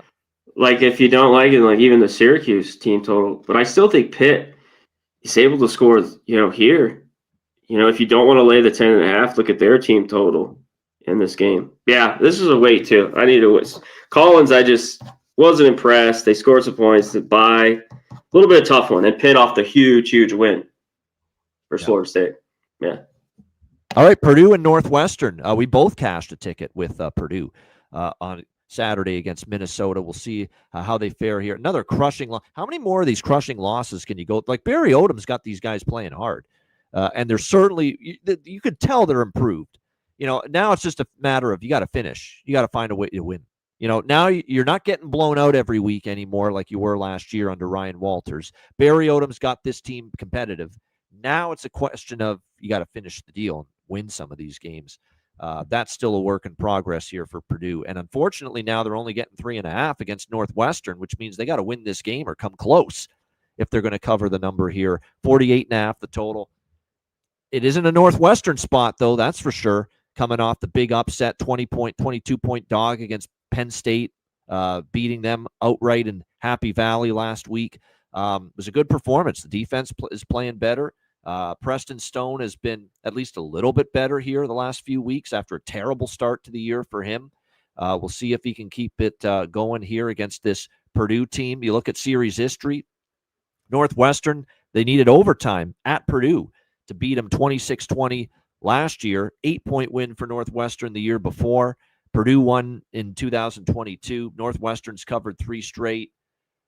I've had some success backing Purdue in the dog roll a couple of times. I don't know if I'm getting enough points, but I know damn sure I don't want to lay anything with Northwestern, not coming off the win they had last week against Penn State. So where does that leave us here? Well, the Penn State or the Northwestern offense has picked up the last couple of weeks. They've played better. They've looked a little bit better on offense. We know Purdue is certainly better on offense than defense. The defense is still a work in progress. If the weather's not terrible, and you never know because this is along the lake now where Northwestern plays their home games in Evanston, and sometimes there can be some wind. I'm just going to see if I can get, rain and some wind. A little rain and wind, yeah. Rain and a little bit of wind too, so maybe pump the brakes. I was leaning over, but that forecast looks a little grisly right now early in the week. So, pass for now. I could only take Purdue plus 3.5, but now they got to win this game or come damn close. Are we there yet with Purdue? CMAC, what do you think? Yeah, I was looking at the under here in this one. I think the number though is about right. I was hoping because those Purdue overs, and that game should have went over the mistakes against Minnesota. Yep. That game should have went over. I mean, that they couldn't score there at the end was crazy, and then the interception, everything in that game. Purdue just can't end up getting it done here. They've covered numbers. They haven't been able to win. But this number is tight. Northwestern's playing better football. They're not a team you want to lay points with. And off their huge win. Brown has to be better, though. And just the turnovers, minus 11, their turnover margin is horrible. And their defense isn't getting any. That's showing, too. They're not getting any. For turnovers. Every couple good throws, there's a killer interception throw. That's what we're seeing out of Brown. Yep. Out of Brown. It's been just so bad. But Northwestern does have a good defense here at home. I think I'm leaning under here in this game, at the number. And I just think it's tight. That keeps Purdue in it. But this team's got to learn maybe with Odom that right now they can't win. They turn into wins might be down the line. But it's just not happening right now. So maybe they could do it against Northwestern. This should be a good game. I think this game could be tight. So maybe the 3.5 could be enough with Purdue. I'm worried about the mistakes, though. All right. And Northwestern's that better defense. They're just flat better than Purdue, here at home. That is true. There is a defensive difference between those two teams. All right, LSU and Vanderbilt. We've got Vanderbilt 2.5-point home favorites, 49 being the total here in this game. You've got LSU off a 20-10 win against South Carolina. The offense still isn't fully clicking for LSU with Nussmeier and company. I mean, they're very fortunate. South Carolina's offense was miserable. It couldn't get anything going. guess you got to give LSU's defense some credit, but at the same time, I think LSU's or South Carolina's offense deserves a lot of blame for the way they played against LSU in that game. But LSU gets a win. They're still sitting in a spot with just the one loss, still very much alive in the SEC championship hopes, playoff hopes, all that. This is not going to be an easy setting for them against a Vanderbilt team that's coming off their first loss of the year against Alabama, 30-14, off a bye week, extra time for Clark Lee and that Vanderbilt coaching staff to get their team ready for this game. This is a early start game. I wish this was at night, in Vandy. Maybe a little bit more of a tougher environment, but Vandy favored for a reason, in my opinion. I think they could win this. I really do. LSU's offense is still not right, and Vanderbilt on the road is not going to be easy to move the football against them. I've been more impressed with Vanderbilt's defense this year compared to last year when it's all said and done. And look, when you look at the Vandy-Alabama game, Diego Pavia and the offense moved the football. The turnovers did them in. Red zone failures did them in. But, or else that could have been a much different game against the Crimson Tide, because they were in that game most of the way, and it was just unable to finish drives. And Alabama wanted the cover there. They got that late touchdown. You could tell. They wanted to punch that in with a minute, whatever left. Yeah. LSU seems to be living off smoke and mirrors a bit with this offense. It caught up to them against Ole Miss. But the Florida game, 5 turnovers from Lagway, and you still only won that game 20-10 because your offense couldn't get things rolling. Same thing with the South Carolina game. That offense for South Carolina was putrid, and you still couldn't really pull away easily or win by margin. Eventually, that's going to catch up to Brian Kelly and his team, and this could be the spot it finally does catch up. So I'm interested here, Vanderbilt, to get the job done. C-Mac, what do you think? Yeah, this is a little bit of a revenge game here. LSU won last year. Yeah, only by 7. It was close, though. Yep. I think this is back to the under here, just because LSU's offense, their defense is a lot better. And Vandy, we're talking about their defense playing a lot better. It shows in the numbers. They want to hold the ball, too. I mean, they just done that since last year. They kind of, not that they're like holding it back, but they just want ball control. They don't mind long drives. And it's shown again this year when you look at the numbers with Vandy. Yeah, and after that loss, Vandy has, had the bye here. I just think the under is the play. And they definitely could win. I think it's selling that they're favored here by 2.5. This opened too. What, 1? 1.5? 1 to 2.5. Yeah. Yeah, and it's crept already. We'll see. I don't know if it gets to 3. Maybe it does a little bit, but yeah, under here and Vandy in this game. I want to double check. Vandy has Missouri at home after this. Yeah, Missouri at home after this. Okay, Texas A&M for LSU. All right, we got UNLV and Boise State, a huge one in the Mountain West, huge for Mountain West championship implications, huge for playoff implications. There's a good chance one of these teams very much alive still to make the playoff here, and probably the loser out potentially of the playoff as well. So it's a huge game. UNLV, Boise 10.5-point home favorite, 63.5 the total in this game. Here's my issue with UNLV. I know they're getting a lot of points. I know Anthony Calandria and the offense has been very good. And we know that Boise at times has given up some points and has struggled on occasion defensively. But UNLV struggled to me worse defensively, and they're fortunate they just outscored Air Force in that epic shootout last week at home against the Air Force Falcons, because that game certainly was not easy for them. And when you look at Boise's offense the last few games, the App State game and the New Mexico game last week, they're starting to really kick it into high gear again. You look at the New Mexico performance, 41 points, 47 against App State. They only scored 7 against Notre Dame, but they had a lot of bogged down drives in Notre Dame territory, and turnovers kind of hurt as well. But, Madsen's starting to throw the ball with a little bit more precision and explosion. Dylan Riley, Sayer Gaines, the double threat out of the backfield for Boise State as well. They've been better lately. And like I said, this with what I've seen out of the UNLV defense, and just to put it in context, They're still 120 in the country yard per play allowance on defense. UNLV 6.3, Oh, yeah. not good at all. And I worry Boise's going to put a big number on the board here at home on the blue turf against them. So I think Boise gets points, and a lot of the points, because when you and the thing is too, that those defensive numbers for UNLV, they've come against a schedule of Idaho State, Sam Houston State, UCLA when the offense was in the tank for UCLA, Miami, Ohio, Wyoming, and Air Force. That's scary to think that those are your defensive statistics, yards per play, that bad, when this is by far the best offense probably you've played so far, and certainly the most balanced, the Boise State with the pass and the run. So I think Boise gets their points. Can UNLV score enough to cover and or challenge to win this game outright? Maybe. One thing's for sure, Dan Mullen's got that side of the ball humming right now. 51-31, 41-30, 38. I mean, they are scoring point now. Their strength of schedule, class of defense hasn't been great so far, UNLV.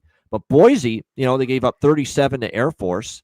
They gave up 28 on the road against Notre Dame and 25 to New Mexico.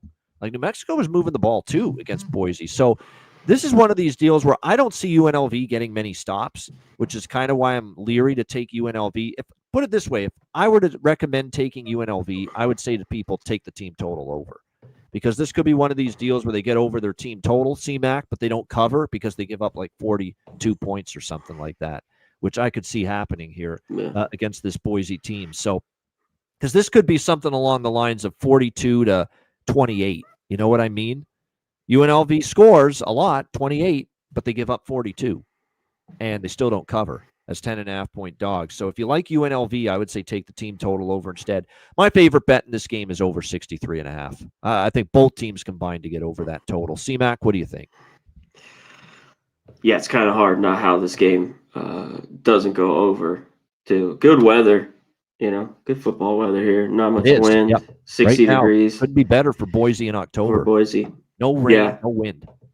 I think it does get over. I think Boise, talking about both team totals, I mean, we talked about that on Friday's show, is that Air Force, not only the 7, but their team total is 27.5. That was, easy. It got there. So maybe UNLV can do that. But yeah, their defense just still is not very good. We talked about who they played. Boise a little bit, cruising in that game. A huge fourth quarter against New Mexico. A little bit. The game was a little bit tight. It was 2017 heading in there, but 3 touchdowns in the fourth. And they should be able to just run it here all over UNLV. I don't know how UNLV defense. I don't know how they stop defense either. They just don't have any defense in general for the most part. Yeah, they don't. But against the smaller teams, it's worked out. Calandra has done enough. I'm waiting for his bad game, which is coming against better teams. And the defense we talk about all the time has got a bunch of turnovers again. Against bad team, they're making enough plays and turnovers, so it's worked out. So I would just, if you're a little leery, I think Boise takes care of business, but I would just look at their team total here. Maybe it gets over. And the full game. But Boise team total. All right, Maryland and UCLA. UCLA 3-point home favorites, 52 the total in this game. I'm on UCLA here. I'm riding the wave that is Jerry Neuheisel and this newfound UCLA offense. I mean, it's the blonde crazy. Yeah. He should be the next head coach. Like, Tim Skipper's not the reason for this turnaround. It's Jerry Neuheisel. Like, he's the one that's rallying the troops in the speeches in the locker room. He's the one that's all of a sudden been handed the play calling duties. In 2 weeks, they've looked like a totally different offense against Penn State and Michigan State in these back-to-back weeks. And Nico Iamaleava, like I said, has got new life here in this offense. And you got to give credit to Jerry Neuheisel, who's now calling the plays. I think they keep rolling. I mean, this is a beatable Maryland team. Maryland, don't be fooled by the Nebraska performance. That was a situation where that game was difficult for them. They still struggled defensively against Raiola. They're going to struggle defensively here after what I've seen the last couple of weeks from this all of a sudden very, very potent UCLA offense. So I think this is UCLA -3, maybe UCLA team total over. You could go with that. I don't mind that at all. I think the full game can go over the total too, because the one thing Maryland can do, they can score points. They can move the football a little bit. I know the UCLA defense played well last week, but I I think Maryland can do enough here on the scoreboard to maybe move the football and chip in for. And again, the total's only 52 here. Malik Washington's capable enough leading the Terrapins at quarterback. So I'll probably be on 3 bets here: UCLA -3, UCLA team total over, and this full game over 52 as well. CMAC, what do you think? Maryland, UCLA. Yeah, the travel's just tough here. UCLA, obviously, a lot's changed, and they're using Nico right here. You know what I mean? Where he's running it. Run him a lot. Yes. 100%. Run him and then use the play action. Like he was just out of sorts, and everything was, let's go there. It wasn't just everything with UCLA football there in the beginning. One thing that's been good for Maryland, I mean, I know a lot of their games too. Double check. Mostly at home. The one at Wisconsin for them, which obviously they won. Wisconsin's so bad. Iowa, easiest bet on the board, by the way, I think, on Saturday, right? Man, that was like, we were mystified. That was only 3.5 for Iowa against Wisconsin. Yeah, that was crazy. It owned Wisconsin too. Easy winner there. But they haven't been on the road much. And the numbers so far and the teams they played, their defense at times has been okay here, Maryland. Like, the spot's just tough for it. And UCLA, after another win, they got to be feeling high. That's the only thing. Like, it seems like Maryland could be in this game, but I think, numbers right here. Yeah, I don't know if I bet this year. Maybe it's just take UCLA again, 3 weeks in a row, lay the short number, because it's just a tough spot for Maryland after being kind of at home all year long. All right, next up, we've got Washington and Michigan. Michigan 5.5-point home favorites, 50.5 the total here in this one. A good Big Ten matchup here. Michigan, the more UCLA to me, USC, who Michigan played last week, I don't think their defense is that great. I think Bryce Underwood made them look that great. That was not a pretty game for him. At all. I don't know where he threw that one interception. Like, he sailed it. It was a miscommunication. Sailed it right to the arms of the USC defender in that game. That was an ugly game. 30, and that's unfortunate because, he played well against Nebraska.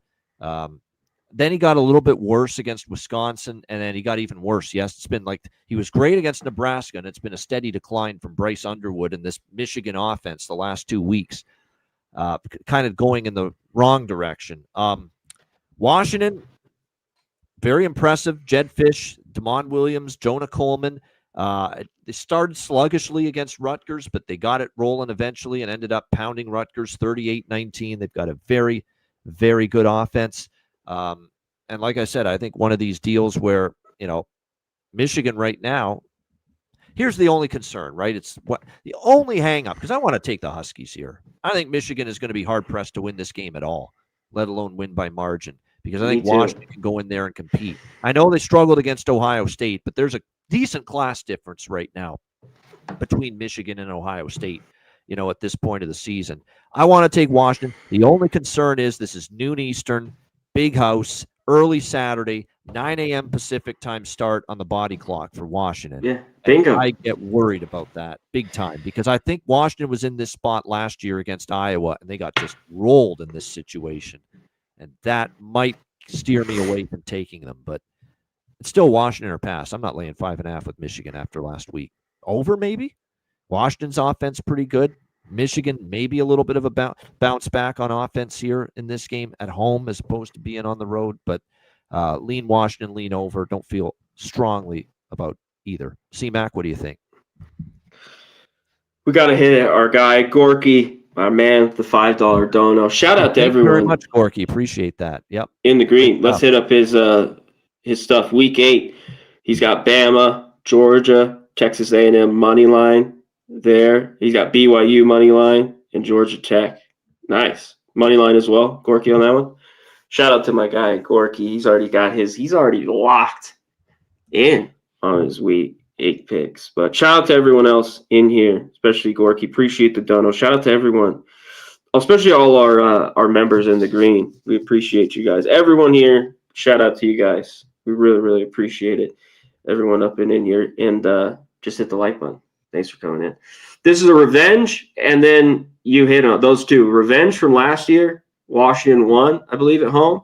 And the spot like you talked about here. Michigan off the loss, early morning game at home. Because other than that, I think Washington's the better team here.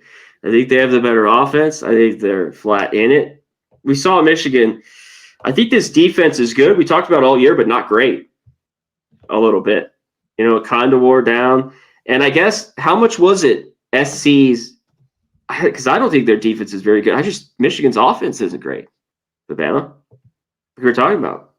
I mean, Underwood, 15 of 24, 207, 2 TDs and a pick. It was just very ho-hum. Michigan didn't run the ball as much as I think they want to with success. And SC was able to. That's what I was a little bit surprising. They ran for over 200 yards in that game. It kind of pushed them around a tad bit. So Washington off the big win here with Rutgers. You know, just the spot's so tough, but I think Washington's in this game here a little bit. I also how much do you think? How much do you think? And that was an ugly game for them. Oh yeah, they've had trouble going, especially all the way east. That, but I want has been tough. I do. Yeah. How much is it though? This line, Michigan wins or the game's very tight.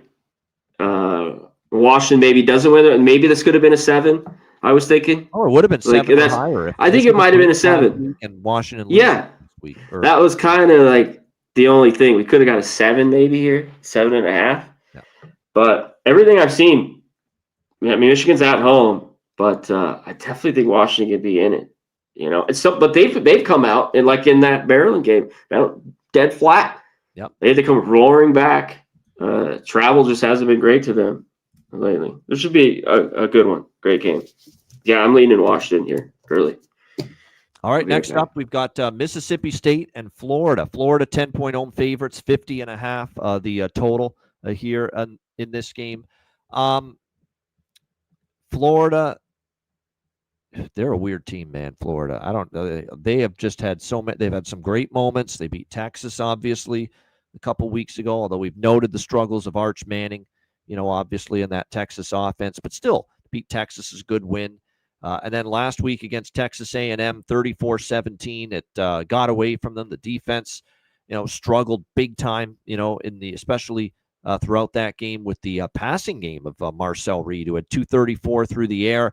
They did a decent job on the ground against the A&M rushing attack, but the secondary got ripped apart a bit in that game. DJ Lagway was at least didn't make any mistakes, but it was tough to get the ground game going, and that's the issue with Florida. If they can't run the football with Baugh and they make DJ Lagway one-dimensional and the offense one-dimensional, it can be a little bit difficult, you know, for Florida to have that kind of offensive success. Will they have it here against Mississippi State? That's going to be the question. Now, Jeff Lebby has certainly got this program moving in a better direction. You know, we've seen, you know, the close loss to Tennessee.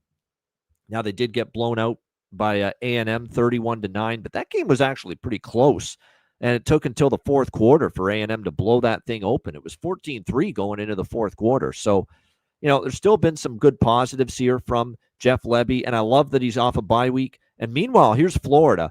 They've played LSU, Miami. They did have a bye week, but they played 2 back-to-back games, pretty physical opponents, the 2 Texas teams.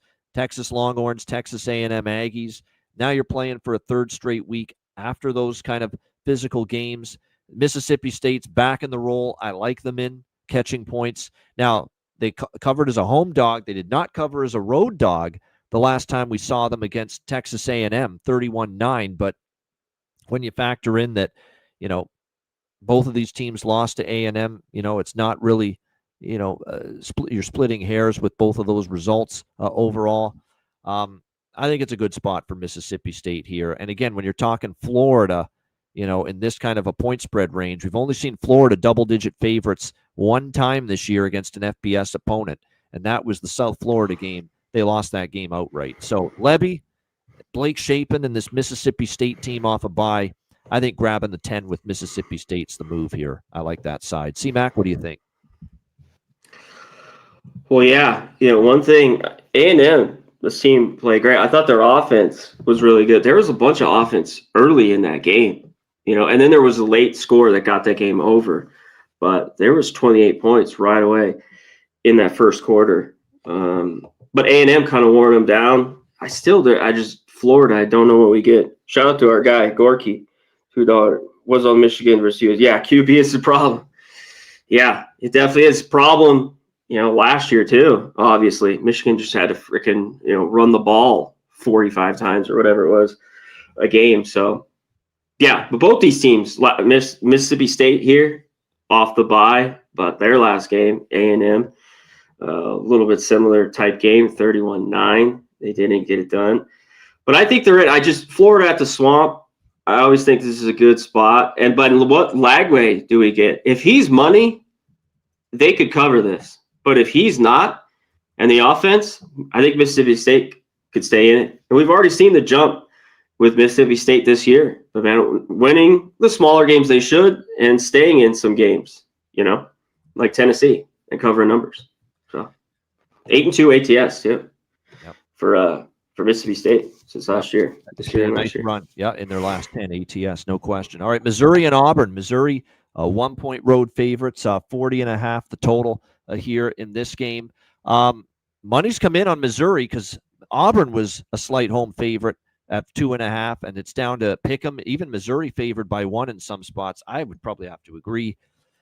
Missouri's off a tough loss to Alabama. They battled but fell short. Auburn is off a frustrating loss to Georgia where they're dominant in the first half against Georgia. And yet, controversial, call at the goal line there. Did Jackson Arnold get in or not? It sure looked like he might have gotten in, but they didn't get the call. They called it no touchdown. And from that moment, it felt like Georgia, that was their pathway back into the game. And, somehow, some way they get out of halftime still in that game, even though Auburn had really controlled it, and then Georgia pretty much started to take over and get stronger. Typical Kirby Smart, and his teams. They get better, they get strong. They're a good live bet whenever they fall behind early, Georgia. All the time it seems to be that way with them, and it was once again there. So I think it's very difficult for Hugh Freeze to get his team rallied for this matchup here after a loss like that. They're going to feel like we outplayed this team for more than half the game, and that's what we have to show for it. So I don't think that's an easy assignment. And I still think, with Bo Pribula and this Missouri offense, I still like what I see. And when you look at Auburn on the defensive side of the football, they faced, a couple of offenses that are somewhat suspect. They did struggle with Baylor. They kept Georgia in check for a good amount. But once Georgia started to get things cooking late in that game, Auburn really started to wear down against the Bulldogs. Yeah, I think Auburn at home is a place where they're capable of playing well. But like I said, worry about their mentality coming off the Georgia game. That was a tough one to lose, considering how well they played in the first half. Call didn't go their way, and then in the second half, you could see it kind of affected the way they played. I do lean a little bit here to Missouri in this game. C-Mac, what do you think? Missouri-Auburn. This one I think is pretty interesting. It's kind of tough here. Missouri, they just got down there. They scored the opening touchdown. They just got down against Bama. Bama held Pribula bad, a couple interceptions there. I thought they ran the ball, against Bama there, but it's tough. These teams, you get down, you see it, just running it. It isn't the same, and you go away from it a little bit. So the one thing where Missouri could be in it, because this is a spot too on the road where I don't really want them. As much as I want to back this team at home, and a lot of people like the spot with them last week. Depending on what you got, 3.5 you covered, 3 you pushed there, or people at Alabama, I'm sure money line in a bunch of them. Is Auburn's offense though? I mean, look at the numbers. If they haven't played some shitty team, Ball State, 31 against South Alabama. 17, Texas A&M 10, and of course Georgia just the 10 in a game. Where I think if the offense is better, they could win that game. But scoring nothing, Georgia plays really, really well. Second half, you talked about Kirby Smart, and Auburn can't get it done. So, but they're at home. I lean Auburn here. I just do. The offense is just tough to trust from game in and game out. And when they play these better teams, it's because of their offense. If it's not good, the game goes under. Like if it's pretty good, this could go over. Like if they score mid-20s or even maybe higher, this game goes over. But it's tough to see when they've stepped up in competition. This Auburn team, and how good's the Missouri defense? Yes. I mean, they played the cupcakes. We talked about it. I thought they looked pretty good. Decent, and I thought they hung in there. But you're right. You Yeah. can tell. Yeah. But I thought they did pretty good against Alabama. That was a competitive game. They were in it. And I don't have Auburn as good as Alabama. So for that reason, I think Missouri could win that. It's not best bet material, but like I said, definitely leaning toward the Missouri side there. All right, Arizona, Houston. We've got Houston 2.5-point home favorites, 46 the total here in this game. This is going to be on my card. I'm on the Houston side here. I think they're just the better team. Connor Wegman, the offense, but it's the defense, I think, that makes the difference. Every time I've seen Arizona play any sort of defense this year, that's when we've seen Noah Fafita and the offense kind of bogged down a little bit. And I still think there's a very good Houston defense. Arizona's coming off that's another thing too. You talk about bouncing back. How do you bounce back from that? They had BYU beaten last week until suddenly they didn't. That was a brutal loss for Brent Brennan and Arizona last week in overtime against BYU. Now you got to go on the road. Cougars have the better defense for sure between these two teams. Small number at home. Wegman sometimes worries you, but like I said, I don't know if Arizona is going to march the football up and down the field here against this Houston defense. I think it's going to be tough for Arizona on the road after a crushing loss like that against BYU. They had to beat, and to lose that one's just gut-wrenching. I think Houston gets it done. I'll lay less than a field goal with them. C-Mac, what do you think? Well, this one I like the under. But I thought the number was about right, and it's even come down a little bit because I think both the defenses are pretty good. Even Arizona's, it's all too when we look so far in these schedules who they've played, which a couple, and the heartbreaking loss to BYU. I mean, how do you let that game go? It was 24-14 and slip right back in the field goal, and then to get the ball back and BYU scores there. Right before, what was left? 20 seconds, I think. Yeah, something like that. Terrible loss for Arizona. Brutal, bad as it gets. Yeah, just horrible. BYU was able to run it, so I think Houston will have success there. So I kind of lean Houston at home. Just one thing, even with this team, like they were able to do it. I just went with their team total because that just worked against anyone, Oklahoma State. But they took care of business there. But as soon as they lay a number, I kind of just back off, even with the short number here. Are they for real? But if they are and they do win this game, I think it's the under. And that means maybe even Arizona's team total under.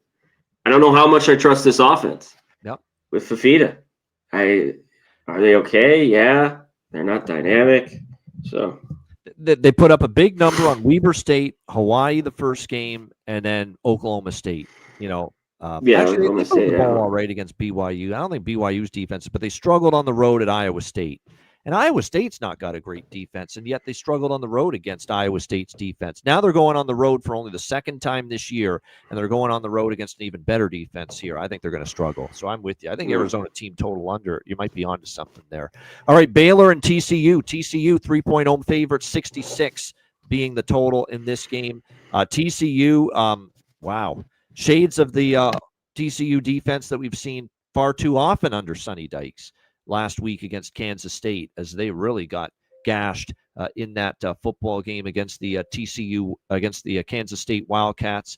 Looking to bounce back now after that 41-28 loss. We'll see if they can. With TCU's defense, when you look at Baylor on offense, this is the concern for TCU's defense. They're actually not that bad against the run. The numbers against the pass are really bad. And Baylor's obviously been much more successful throwing the football than running it with Sawyer Robertson. So this could be a tricky matchup here for this TCU defense because they match up worse against the pass on defense, which is Baylor's strength. Baylor is coming off a 35-34 win against Kansas State 2 weeks ago, and TCU coming off the 40. So they both played Kansas State in their last game, but Baylor's off a bye week from that win against Kansas State 35-34. This definitely feels like, to me, Off the bye, they're getting 3. I think I like Baylor in this spot, +3 off the bye. I think they should be able to throw on this TCU defense, and I could only go over. It's a high number, 66. Not the best bargain in the world, but it's over or pass for me here. CMAC, Baylor, TCU. This one's kind of tough. I mean, the total is high. It seems like you could only get over, but I'm not so sure. I'm gonna wait on the total a little bit. At TCU, I struggle. That's a game. Kansas State's been down a little bit. Finally turning around. Kansas State has a little bit, and they get the win there at home. We saw a little bit TCU's problems, and their defense a little bit in that game. Yep. Right? Hoover, a couple of mistakes, even though he threw for crazy in that game. When he throws it. 2 good quarterbacks. They can both throw it. They got good arms, both of them, Hoover and Robertson, so it should be fun. Seems like they could go up and down here. Like the bounce back as TCU, I kind of lean their way. I just don't know I even want to lay 3 points in a game like this. Baylor could be live throwing it as well with Robertson. So, yeah, as of now, I'm off. I'm going to wait on this one. All right, and we continue along here. Next up, it is here we go. Hold on, I lost my. There we go. Ole Miss and Georgia. This is a good one. Georgia's 7-point home favorites, 54 the total in this game. Lane Lambert not too impressed with his squad. Maybe they fell into a sleepy spot, whatever the case may be, but not all that thrilled with his team's play against Washington State, 33-point favorite, and life and death to survive and win that game straight up 24-21. Trinidad Chambliss didn't make any mistakes, but finishing drives was an issue. Kieran Lacey, I should say, 24 rush attempts, 142 rushing yards in that game, but just not being able to really get finishing drives was a problem for Ole Miss in that game. They did have a lost fumble, and they let Zevi Eckhouse in this Washington State offense, have a decent amount of success. Lane Lambert with the quip in the post game saying, our team, showed up today like our student section did, and noting how many empty seats and empty space there was in the student section for that Washington State Ole Miss game. So a little bit of a snipe at the lack of support from the home fan. It's like, what are you crying about? Yeah, what are you crying fucking about? Still play. Yeah. Play better. Play better. Give them a reason to want to come out. That, barely beaten Washington State is a 33-point favorite. It's not exactly giving them a fucking great reason to come and support your ass, is it? Yeah. So from that standpoint, be careful what you wish for. It feels like off a game like that, it's a good buy low spot on Ole Miss. But here's the thing. This is big game for Lane again. And big games for Lane have not always gone well. Now, they did last year. Last year, they did beat Georgia 28-10. But now they got to go to Georgia and win. And the last 2 times they've gone to Athens, 2 years ago, they went to Athens to play Georgia. They gave up 600 yards. They lost 52-17. That being said, we're talking about Georgia laying a touchdown here. As home favorites this year, against Kentucky they covered, but Kentucky's not Ole Miss. They did find a way to push past Auburn, but that was a struggle on the road. Alabama game, they were 2.5-point favorites at home. They lost 24-21. I kind of want to take Ole Miss with all. I think this feels like a one-score game either way. In spite of my concerns with Lane Kiffin being able to win, these kind of games, like when you're playing at Georgia, you're playing at Alabama, you're playing at LSU, can you get the job? Can you get the job done in one of these games? That's the question. And I know he beat LSU a couple weeks ago, but this is now, even punching above to the cream of the crop now in the SEC.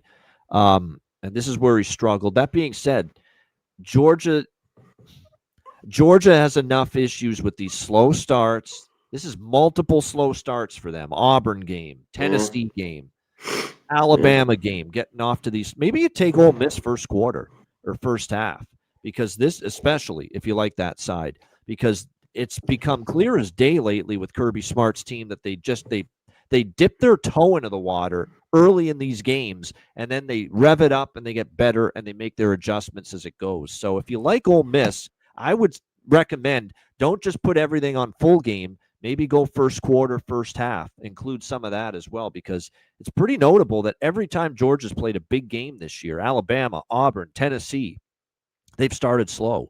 Maybe that happens again here. C-Mac, what do you think? Ole Miss, Georgia. Yeah, and Ole Miss, obviously, I guess kind of looking ahead to this game because Washington State defense that just gotten shredded was kind of making some stop. They weren't all there, Ole Miss in that offense. So, and their defense, I have to put Ole Miss. I think they're going to give up a ton on the ground. They do give up, 157. The secondary at times has been okay on who they play. An LSU offense that isn't great. So the teams they played, Ole Miss, hasn't been the best. Tulane, they won big. Arkansas, they won by 6. So Georgia just hasn't been covering. Where it's like, this is the past. I'd just be like 7. I'd lay it like with those dominant teams, and the defense is pretty good, but not great. I don't think, at least so far. So maybe that leaves this Ole Miss team kind of hanging around. And yeah, can Lane keep maybe winning some more big games, or at least be in these? Because he's a guy I've not wanted to back, just at all, flat out. But I think you might be honest on with Georgia just flat early in these games. Maybe Ole Miss first quarter, first half, could be a play here. All right, next up we got Texas A&M, Arkansas. A&M 7.5-point road favorite, 62 the total in this one. I'll tell you what, at least early, well, actually pretty much throughout the game, but there was that first game coaching change bump in Arkansas with Bobby Petrino now the interim coach after firing Sam Pittman. That was a pretty good effort against Tennessee. Now the defense is still bad. Couldn't get stops when they needed it, but Talon Green and the offense was able to move the football, and they were a little bit better on defense. You saw some small improvement there, but it's still not an overall very good defense. It just fell short of the total. They finally got an Arkansas game to a total in the high 60s, and it just fell short of that. Now they got this total back down in the low 60s, and we just saw A&M's offense cook Florida with 34 points. If you're doing that to Florida, you can probably do that here to this Arkansas defense here in this game. I think Arkansas, though, at home can score some points as well. Like the over I'm interested in. I'm actually interested in Arkansas here a little bit. I did grab them. Plus, first half, full game split. They covered both of them last week against Tennessee. We did see a bump in energy, a little bit of a extra pep in their step, Arkansas. They gave Tennessee one heck of a battle. A&M off a huge blowout win against Florida going on the road. Alco I like as a coach. I don't know if I trust him off a win like that, now laying more than a touchdown on the road. And long-term as a favorite, Texas A&M under Alco's they've not been great in this kind of a role. So maybe Arkansas can keep this one score in this game. The defense is the concern still, but they might be able to have some offensive success. But I do lean Razorbacks here plus 7.5, maybe another first half full game split, and 62 probably will end up finding a way to bet this over the total as well. CMAC, A&M, Arkansas. Yeah, I think it could get over. We'll see with this A&M defense. It's been pretty good. Now, I do have to say, the one game Notre Dame has a good offense on the road. They win that. But this has been all these games at home. Yeah, this is the thing here. And in this game, you want the 7.5. Yeah. I think it could be big. We've seen a ton of A&M Arkansas games that have been a touchdown or less. And A&M's kind of, own the series. They've been tight, but they've won a bunch of them, the last 10 years or so. But I think Arkansas can move the football. Yeah, I mean, we saw it against Tennessee a little bit. They're here at home. Play should be rolling. So I like Arkansas plus 7.5. And then it just it goes to the over a little bit. Because if they don't score, then they don't cover it, and then it won't go over. They'll be below 20 points. Probably it might not go over. Yeah, you're right. Le'Veon Moss is a big deal. He's out for the season with that ankle injury. Got injured against Florida. Now, they'd have a good stable of backs, but he is their best. Reuben Owens is very capable, but, that is a big deal, and obviously they will miss him. But like I said, they will. Tricky little spot here for A&M coming off the big win against Florida. And Arkansas at least showed a little pulse against Tennessee last week. But the concern is with these spots where you see the team play well first game after a coaching change. Sometimes it's just for one game and they go back to being terrible again. Sometimes it lasts for multiple games. Yeah. So good in-game betting situation. If you see Arkansas is playing well early in the game, maybe you take them more live during the game. All right, Penn State, Iowa. Well, things have changed here a little bit with obviously Mike or James Franklin being fired. So what does that mean for Penn State from a focus and an effort standpoint here as they go to Iowa City? Iowa 3.5-point home favorites, 39 the total. I don't know if it's going to matter. You've lost Drew Aller for the season. You're now out of the Big Ten race. You're out of the playoff race. All those expectations and grand dreams are out the window. I don't know if you're going to be in a position now where you're going to be all that excited to keep rolling here. It looks like Ethan Grunkemeyer is going to take over as the quarterback here for Penn State. Ethan Grunkemeyer. Okay, it was just Aller's played there forever. I didn't even know they had a backup. Yeah, he's going to be the quarterback now with Aller out for the season. There's no chance I'm taking Penn State. I don't even know if a coaching change provides this team with a bump because of how disappointing and thoroughly horrific this turned into a nightmare, really, for Penn State to lose that Oregon game and then lose back-to-back weeks as 20-point favorites to Penn State and Northwestern, or not to Penn State, to UCLA and Northwestern. Just horrible. I mean, it's Iowa or pass for me. I don't know if I'll bet Iowa. I mean, want to see what kind of life, if any, Penn State brings to the football field to begin this game, but there's no way I would put money on Penn State right now, given their situation. It's Iowa or pass. Here's that bet I might make, C-Mac, in this game is the over. Penn State's let go of the rope on defense a little bit. UCLA sliced and diced them. It's not like Northwestern's got a great offense, and there's Northwestern moving the football for a good chunk of that game. They look like and when you have a bad year and things are going sideways, where does the lack of effort start to show up? It starts to show up on defense. You don't tackle as hard. You don't, wrap people up as well in the open field. And I'm seeing more and more of that from Penn State here the last couple of weeks. So this total, we're not asking for a shootout. It's 39. And I do think Iowa's offense has, picked things up a little bit here in recent weeks. And then you flip it around to the Penn State offense. I've never been a big fan of Drew Aller. Maybe willing to give Grunkemeyer a chance to show that, hey, maybe he can move the football a little bit here for this Penn State offense. So at 39, I might get in on the over. I think there's elements that think the total might get to the 40s here. C-Mac, what do you think? Yeah, with the new kid, maybe there's this chance he plays well that they were sitting by. But if he wasn't better than Aller, and Andy Kotelnicki, the offensive coordinator, Andy Kotelnicki, why don't you just throw shit at the wall, open things up, see what this kid's got, Grunkemeyer. That's true too. Yeah, that could happen, but there's no fucking way. No fucking way. I'm putting $1 on Penn State. This team hasn't covered in 9 straight games or some shit like that all year long. ATS this year too. Yes. Yep. Still haven't covered a game. Iowa, better defense. I mean, they're a team that don't like to lay in a ton of points. We did it last week. But you got to lay it here. Franklin's gone. They're losing, and they're gonna maybe he's gone. Yeah, the trick plays, the defense starts to play better, but everything's just disarray.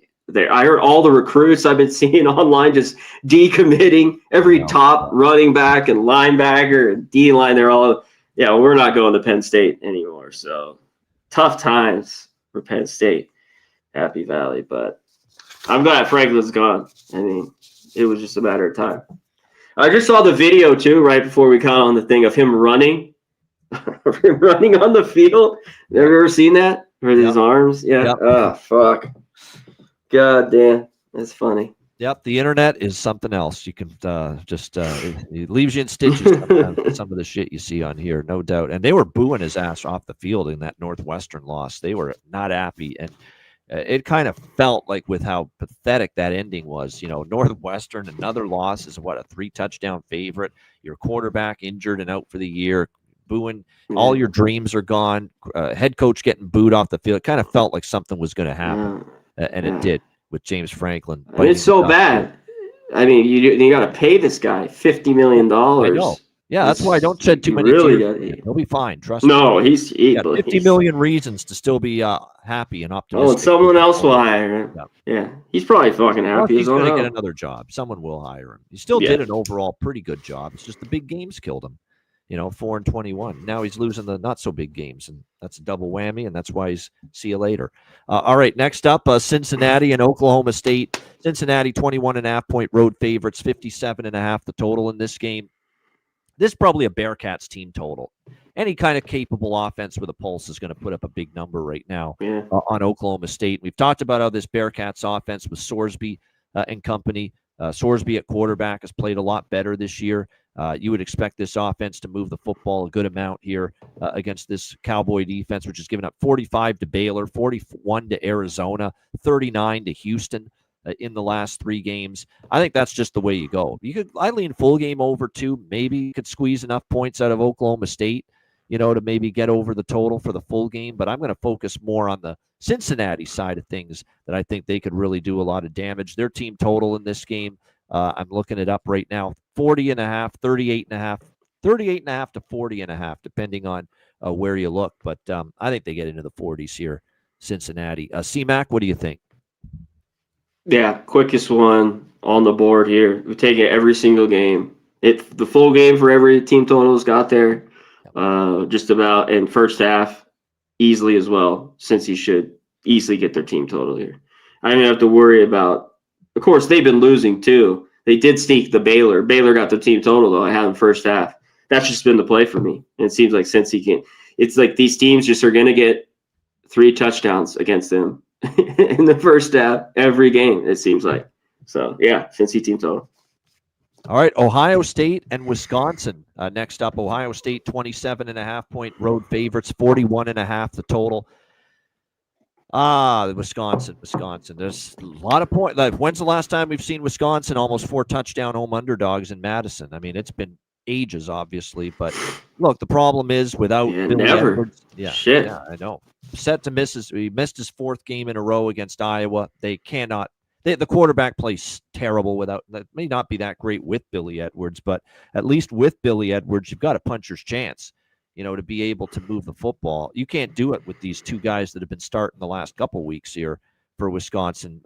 Danny O'Neal and the other guy has been not terrible right now for them as far as the quarterback position is concerned for Wisconsin. Hunter Simmons, he hasn't been really all that much better. So. Ohio State defense. This could be Wisconsin team total under if you just think Ohio State defense just continues to dominate. How do they score? I've been taking it every week. Illinois went for 2. That was close. I added again, and Ohio State got theirs, but by like a point over theirs. How do they? Lately, they haven't been scoring. It's got to be 7, right? It might not even be 7 here. The team total. Team total. I will for Wisconsin in this game is 7.5. With juice, 7.5 to the under. Yeah, I mean every team's been under against Ohio State. I don't know how they get more than that. Yeah, they've been very impressive. Obviously, look, they gave up 16, a little bit more than normal. Illinois, but that was on the road. Illinois still can move the football. And it was late. Altmaier. They got in the second half. Yeah, but it was still a very good defensive showing overall for Ohio State. That's been arguably the best defense in the country so far this year. And you're talking about a Wisconsin offense that has scored 10, 10, and 0. The last 3 games, including that 37-0 shutout loss to Iowa. And that was at home in Madison. That's why this is lay it or don't play it. There's no chance I'm on Wisconsin. Even if Billy Edwards does come back, which gives them a little bit more of a puncher's chance on offense, you're still playing against one of the best defenses going. And then if you have either Simmons or O'Neal at quarterback, I think you've got not much of a chance at all to move the football here against this Ohio State defense. So this is probably still either Ohio State laying the points or maybe Wisconsin team total under here. C-Mac, what do you think? Buckeyes, Badgers. Yep, another quick one. Just lay it here with Ohio State. Wisconsin's that bad. It doesn't matter if Edwards is in. They can't do anything here at all. It's just this is the worst Wisconsin football I've ever seen. I mean, it's been that bad. Yeah. So, I mean, when you start to get to 7 team totals, it's like there could be a field goal and a fluke touchdown, but like I talked about, I've been every week, whoever's Ohio State's playing their team total under, it's cashed. So I'd right back to it here. Even with it 7.5. All right, Holy War. How about that? Utah and BYU. We've got Utah 3.5-point road favorites, 49 being the total here in this game. This is a really good one. BYU they've got this magic carpet ride crap going again. Just like last year, where they're winning all these games and finding ways to win, and they don't look as good as that record indicates. And at some point, it's going to show. Maybe this is the spot, because you look at some of these opponents for BYU, and it's been, Arizona, they should have lost. Arizona had that game won, and then BYU just pulled it out of their keister. And then they played West Virginia, Colorado, East Carolina, Stanford, Portland State. Utah, by far, it's not even a debate, is going to be the toughest opponent BYU has faced so far. And off the bye week, I'll tell you what, Dampier looked like he was banged up a little bit, but boy, that bye week he helped. He was running again with great, his legs were a difference against Arizona State, and they got the passing game going a little bit. The run game just did significant damage against against Arizona State, I should say, last week for Utah in that 42-10 win. This has been a head-to-head series that BYU's won the last two. And last year, with that, beaten up Utah team down to their third or fourth string quarterback after Cam Rising medically retired, and BYU beats them 22-21. Revenge for Utah. They know they're the better team, I think, this time around. I don't like laying points in a rivalry very often. I laid a 3 with juice on Utah. Even at 3.5, I like Utah. I think they win. I think they're going to expose BYU. BYU's not as good as this record indicates. They haven't played anybody as good as Utah.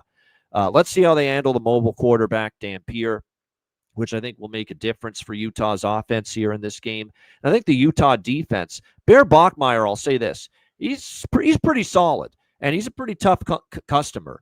He battled through it, and willed his team to win against Arizona. This is going to be a lot tougher, against this Utah defensive front, which Kyle Whittingham has said great things about. And really, other than the one bad game against Texas Tech, that defense has played, and Texas Tech's amazing this year.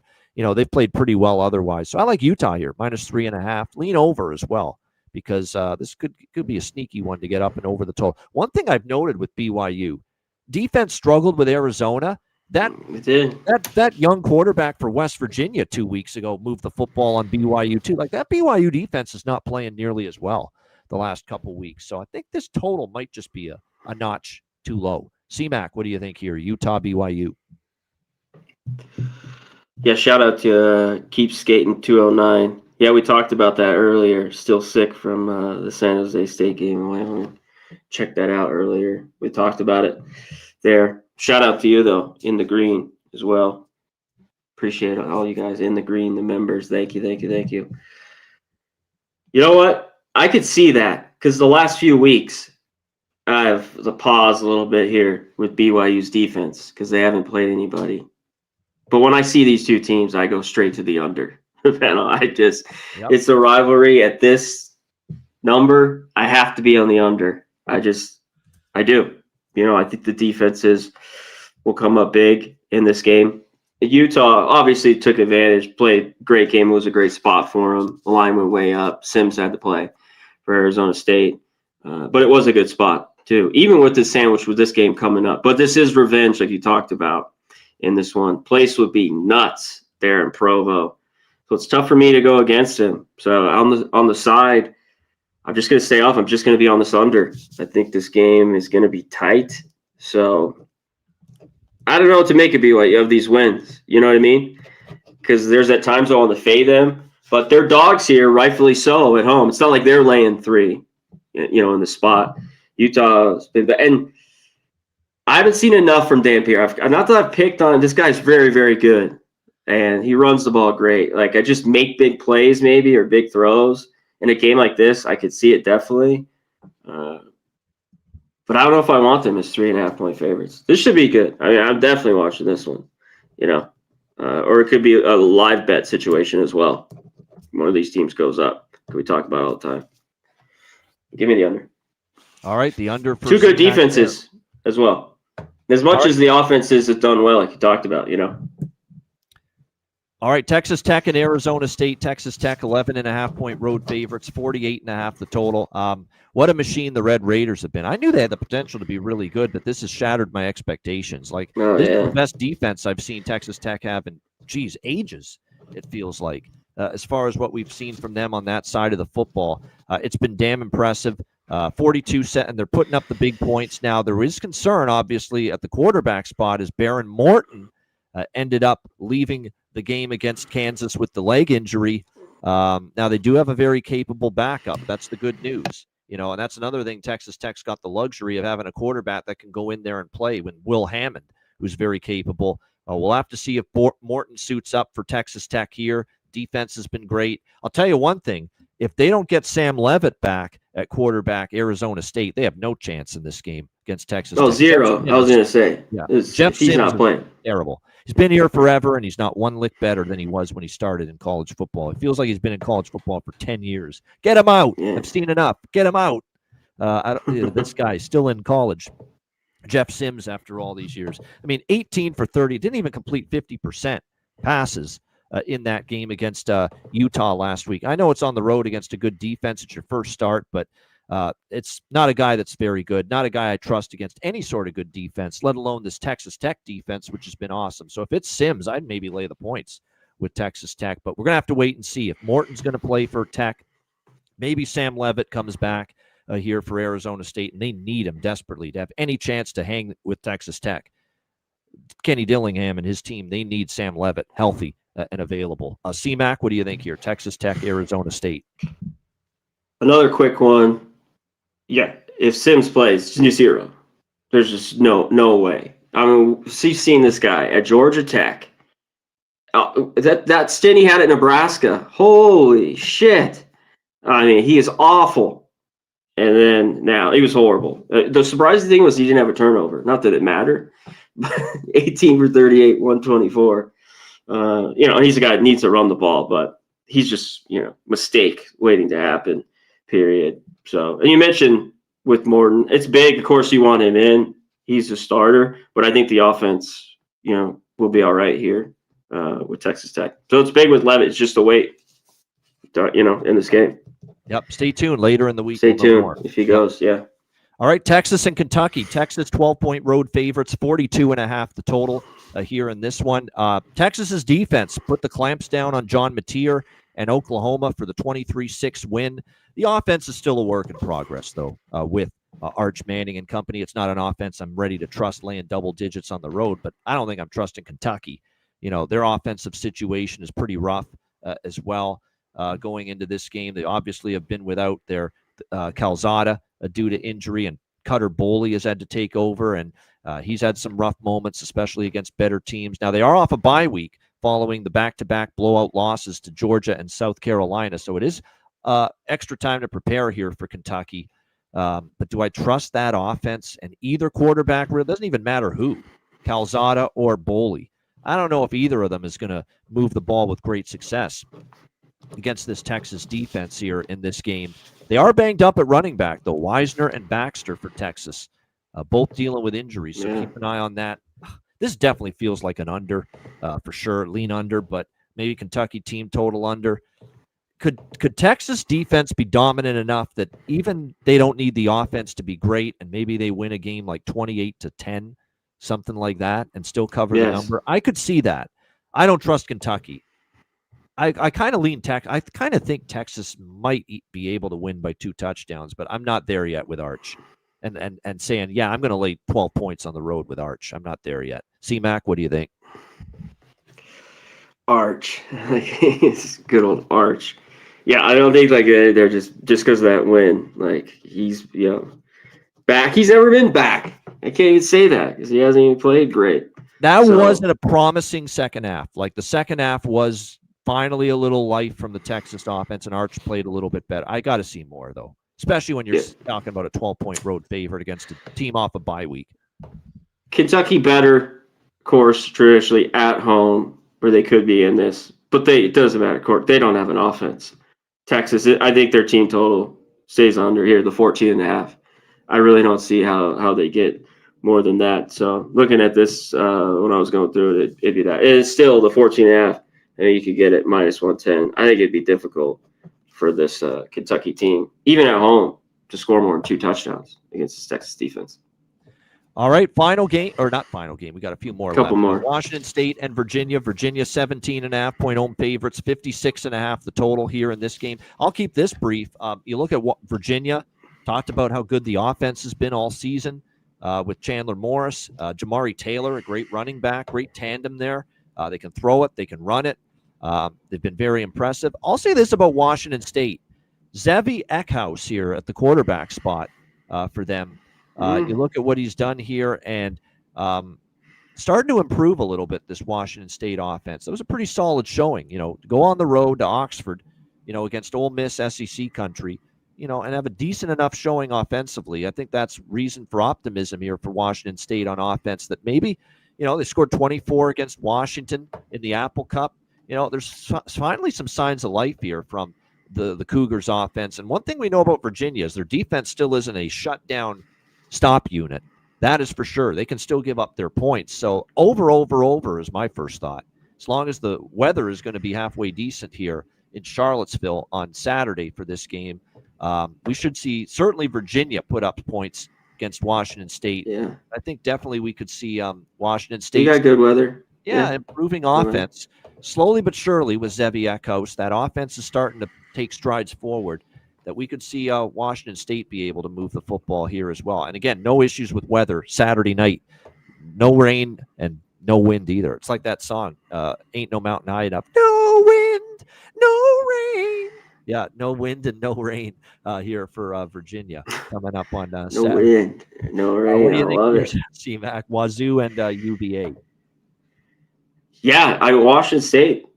How much was is they improved their defense a little bit, or just Ole Miss, I think, kind of just asleep at the wheel a tad bit? One thing, you're right with Virginia, a little bit of their defense and some of the numbers, maybe they could score. I think you just stick to Virginia's team total.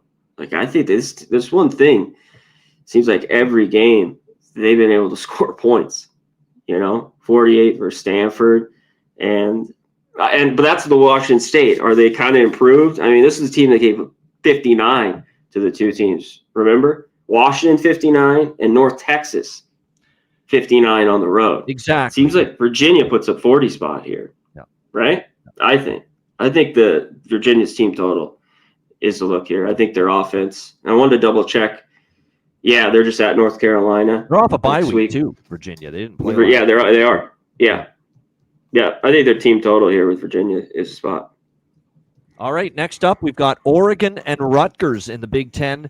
Oregon, 17.5-point road favorites, 60 and a half. I'm going over the total again with Rutgers. That was a fucking piss job for me, that over that failed. Thank you, Kaliak Manis, for that friggin' in the red zone. Or otherwise, that game would have gone over the total with Washington last week. Brutal. That was the first Rutgers game to stay under the total this season, and it probably shouldn't have stayed under.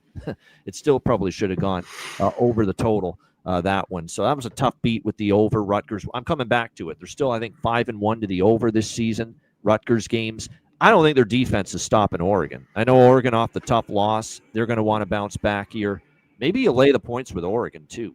I know it's in Piscataway. They got to make the long trip. That's my one concern, but I don't know if this Rutgers defense is handling that Oregon speed. Dante Moore and company can throw at them, and they'll be a little ticked off after losing at home to Indiana 30-20. So, like I said, I think Oregon scores a really good amount of points here.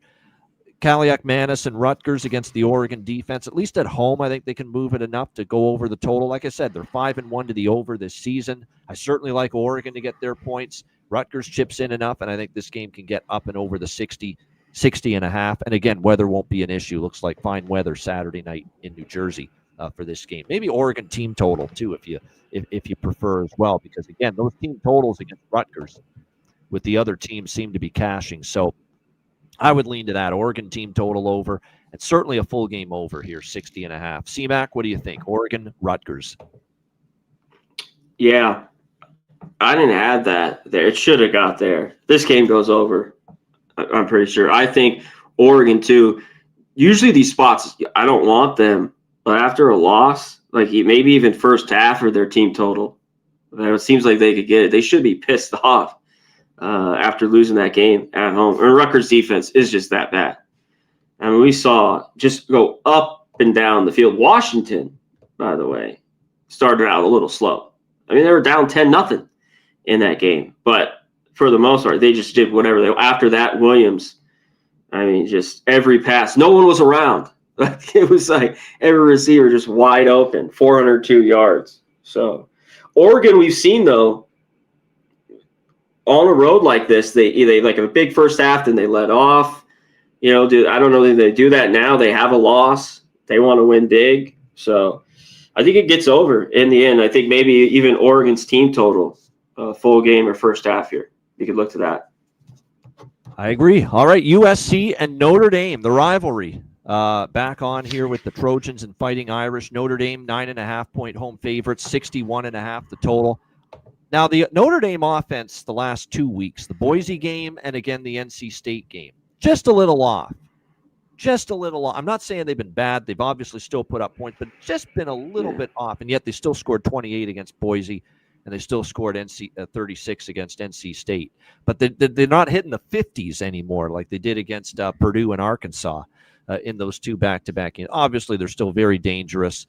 USC's defense was good last week, but here's the post-mortem or the post-evaluation of that Michigan-USC game. Was that more USC's defense or was that more Michigan's offense sputtering as far as how that game played out? Because to me, this USC defense, like I just saw this USC defense go on the road, give up 34 to Illinois in a loss. And I saw this USC defense also struggle with Purdue on the road. And don't be fooled by allowing only 17 points. 3 red zone turnovers by Ryan Brown in that game against USC. Otherwise, Purdue would have scored a lot more points against USC's defense than that. So this maybe is a Notre Dame team total over for me rather than the 9.5. Let's put it this way. I'd rather have the team total over with Notre Dame than lay the 9.5. Their defense has found itself as Chris Ash found some things here with this defense, which suddenly 13-7-7 for the Notre Dame defense in the last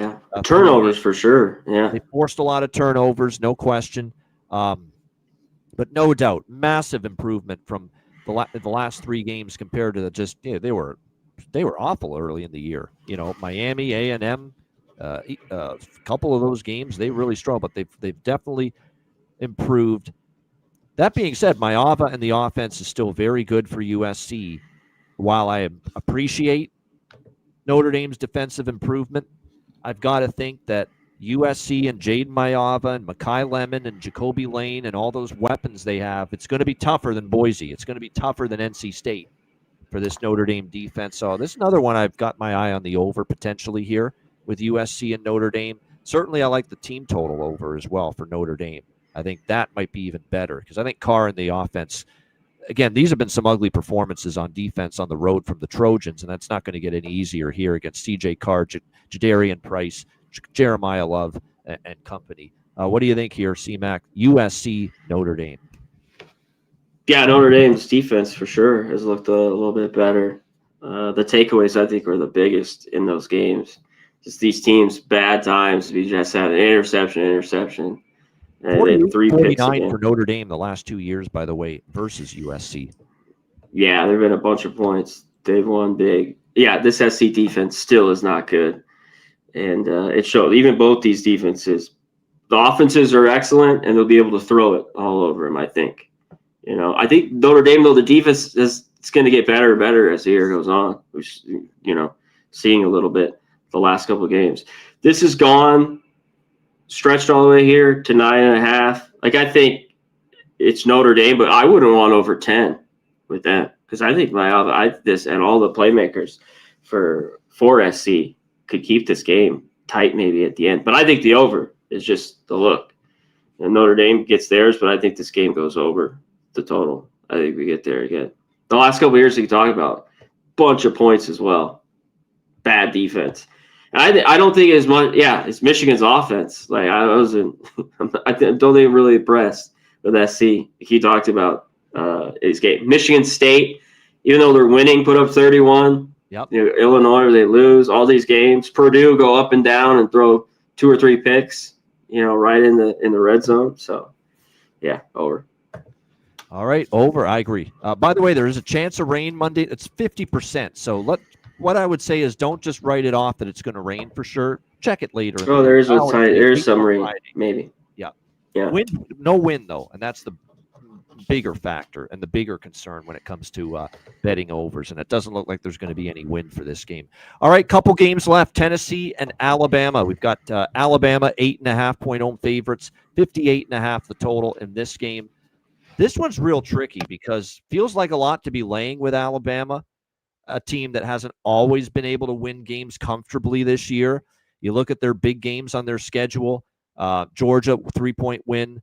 Missouri, 3-point win last week. Now, they did win and cover against Vandy, 30-14, but that's really the one game against a really good opponent where they've won by margin. Everything else been by 3, and Tennessee's not going to be easy with obviously what this passing attack can do with Joey Aguilar and company against Alabama. When you look at the Alabama defense, obviously the strength of Tennessee is the passing game. They're not as good running it, but Alabama's secondary has been exceptional.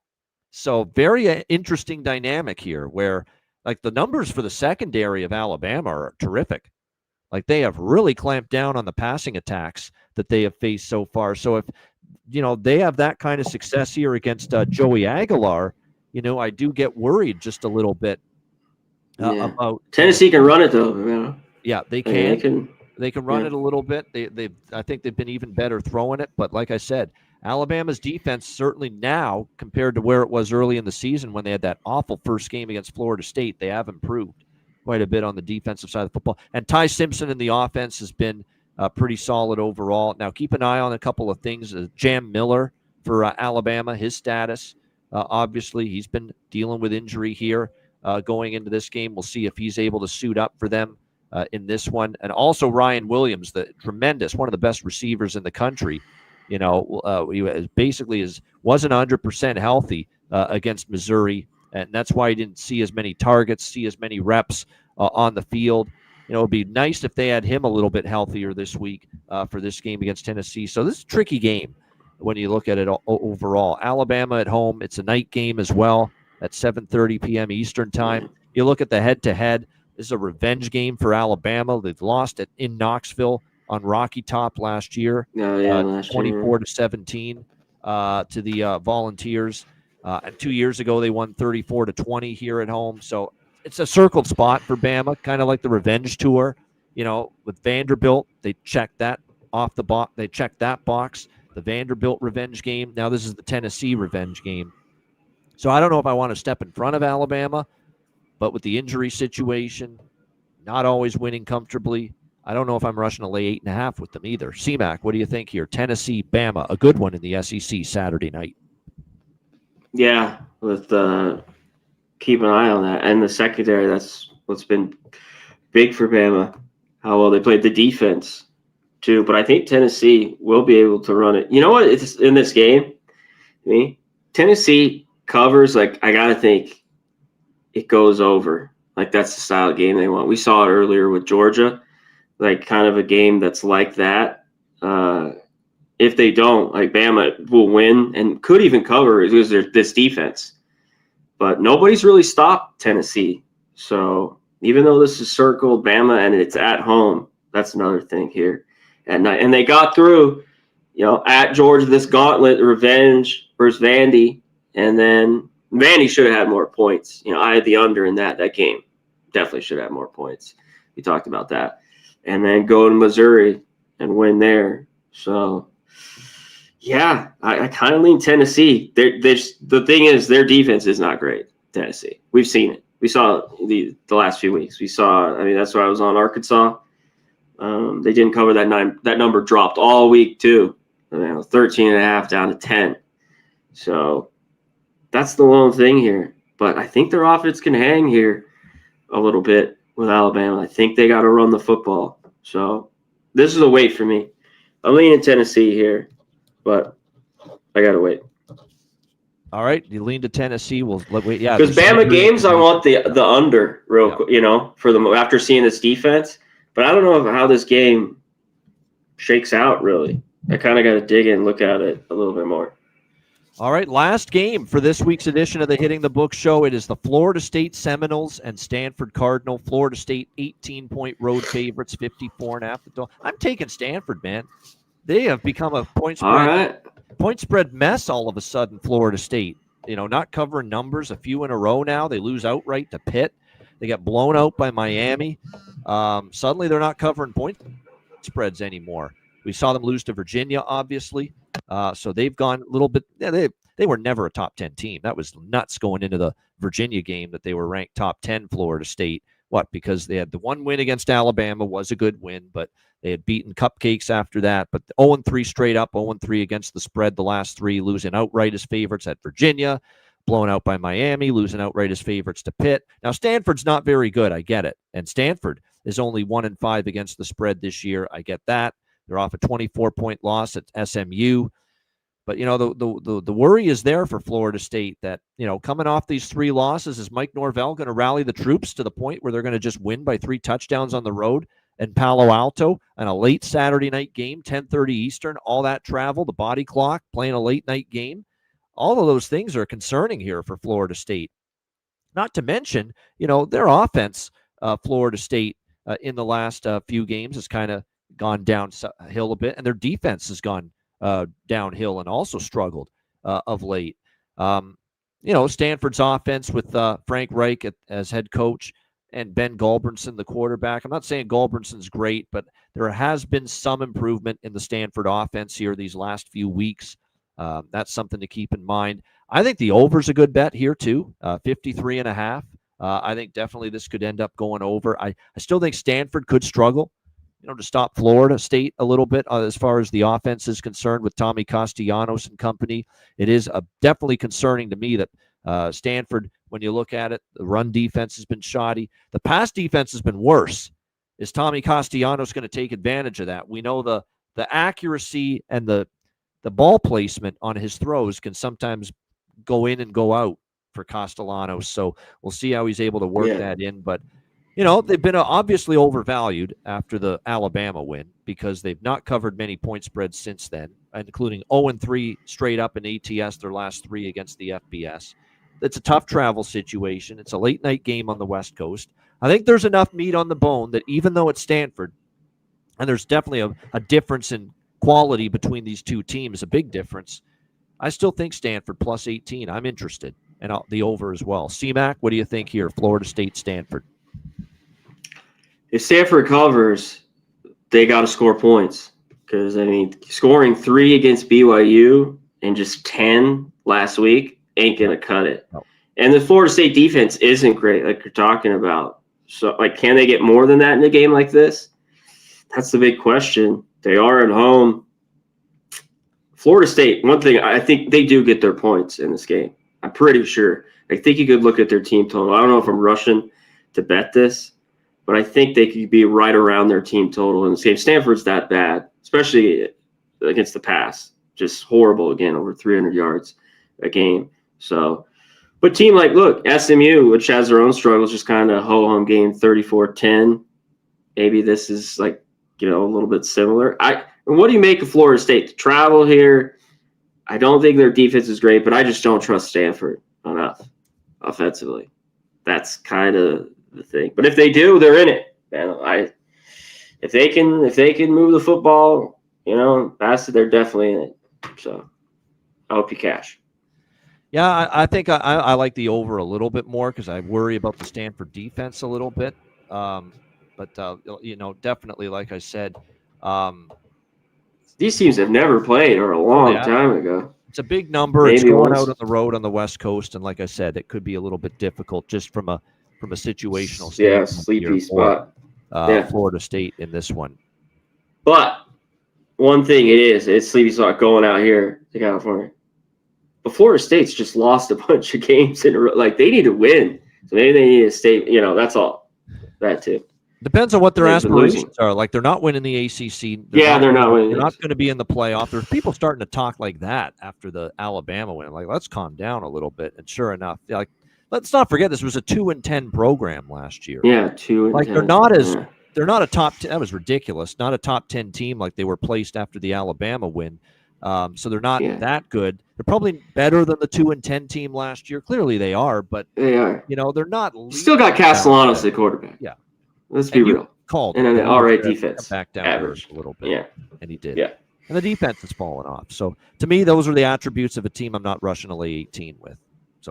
we'll see how that one plays out. Great stuff. Great show. As always, shout out to everyone in the chat. Andrew G., Gorky, Daryl Turner, Robert Carlson, FB Gotti, Kong's Clips, Keep Skating, everyone, Andrew G., we appreciate everyone in the chat joining us for this edition of the show.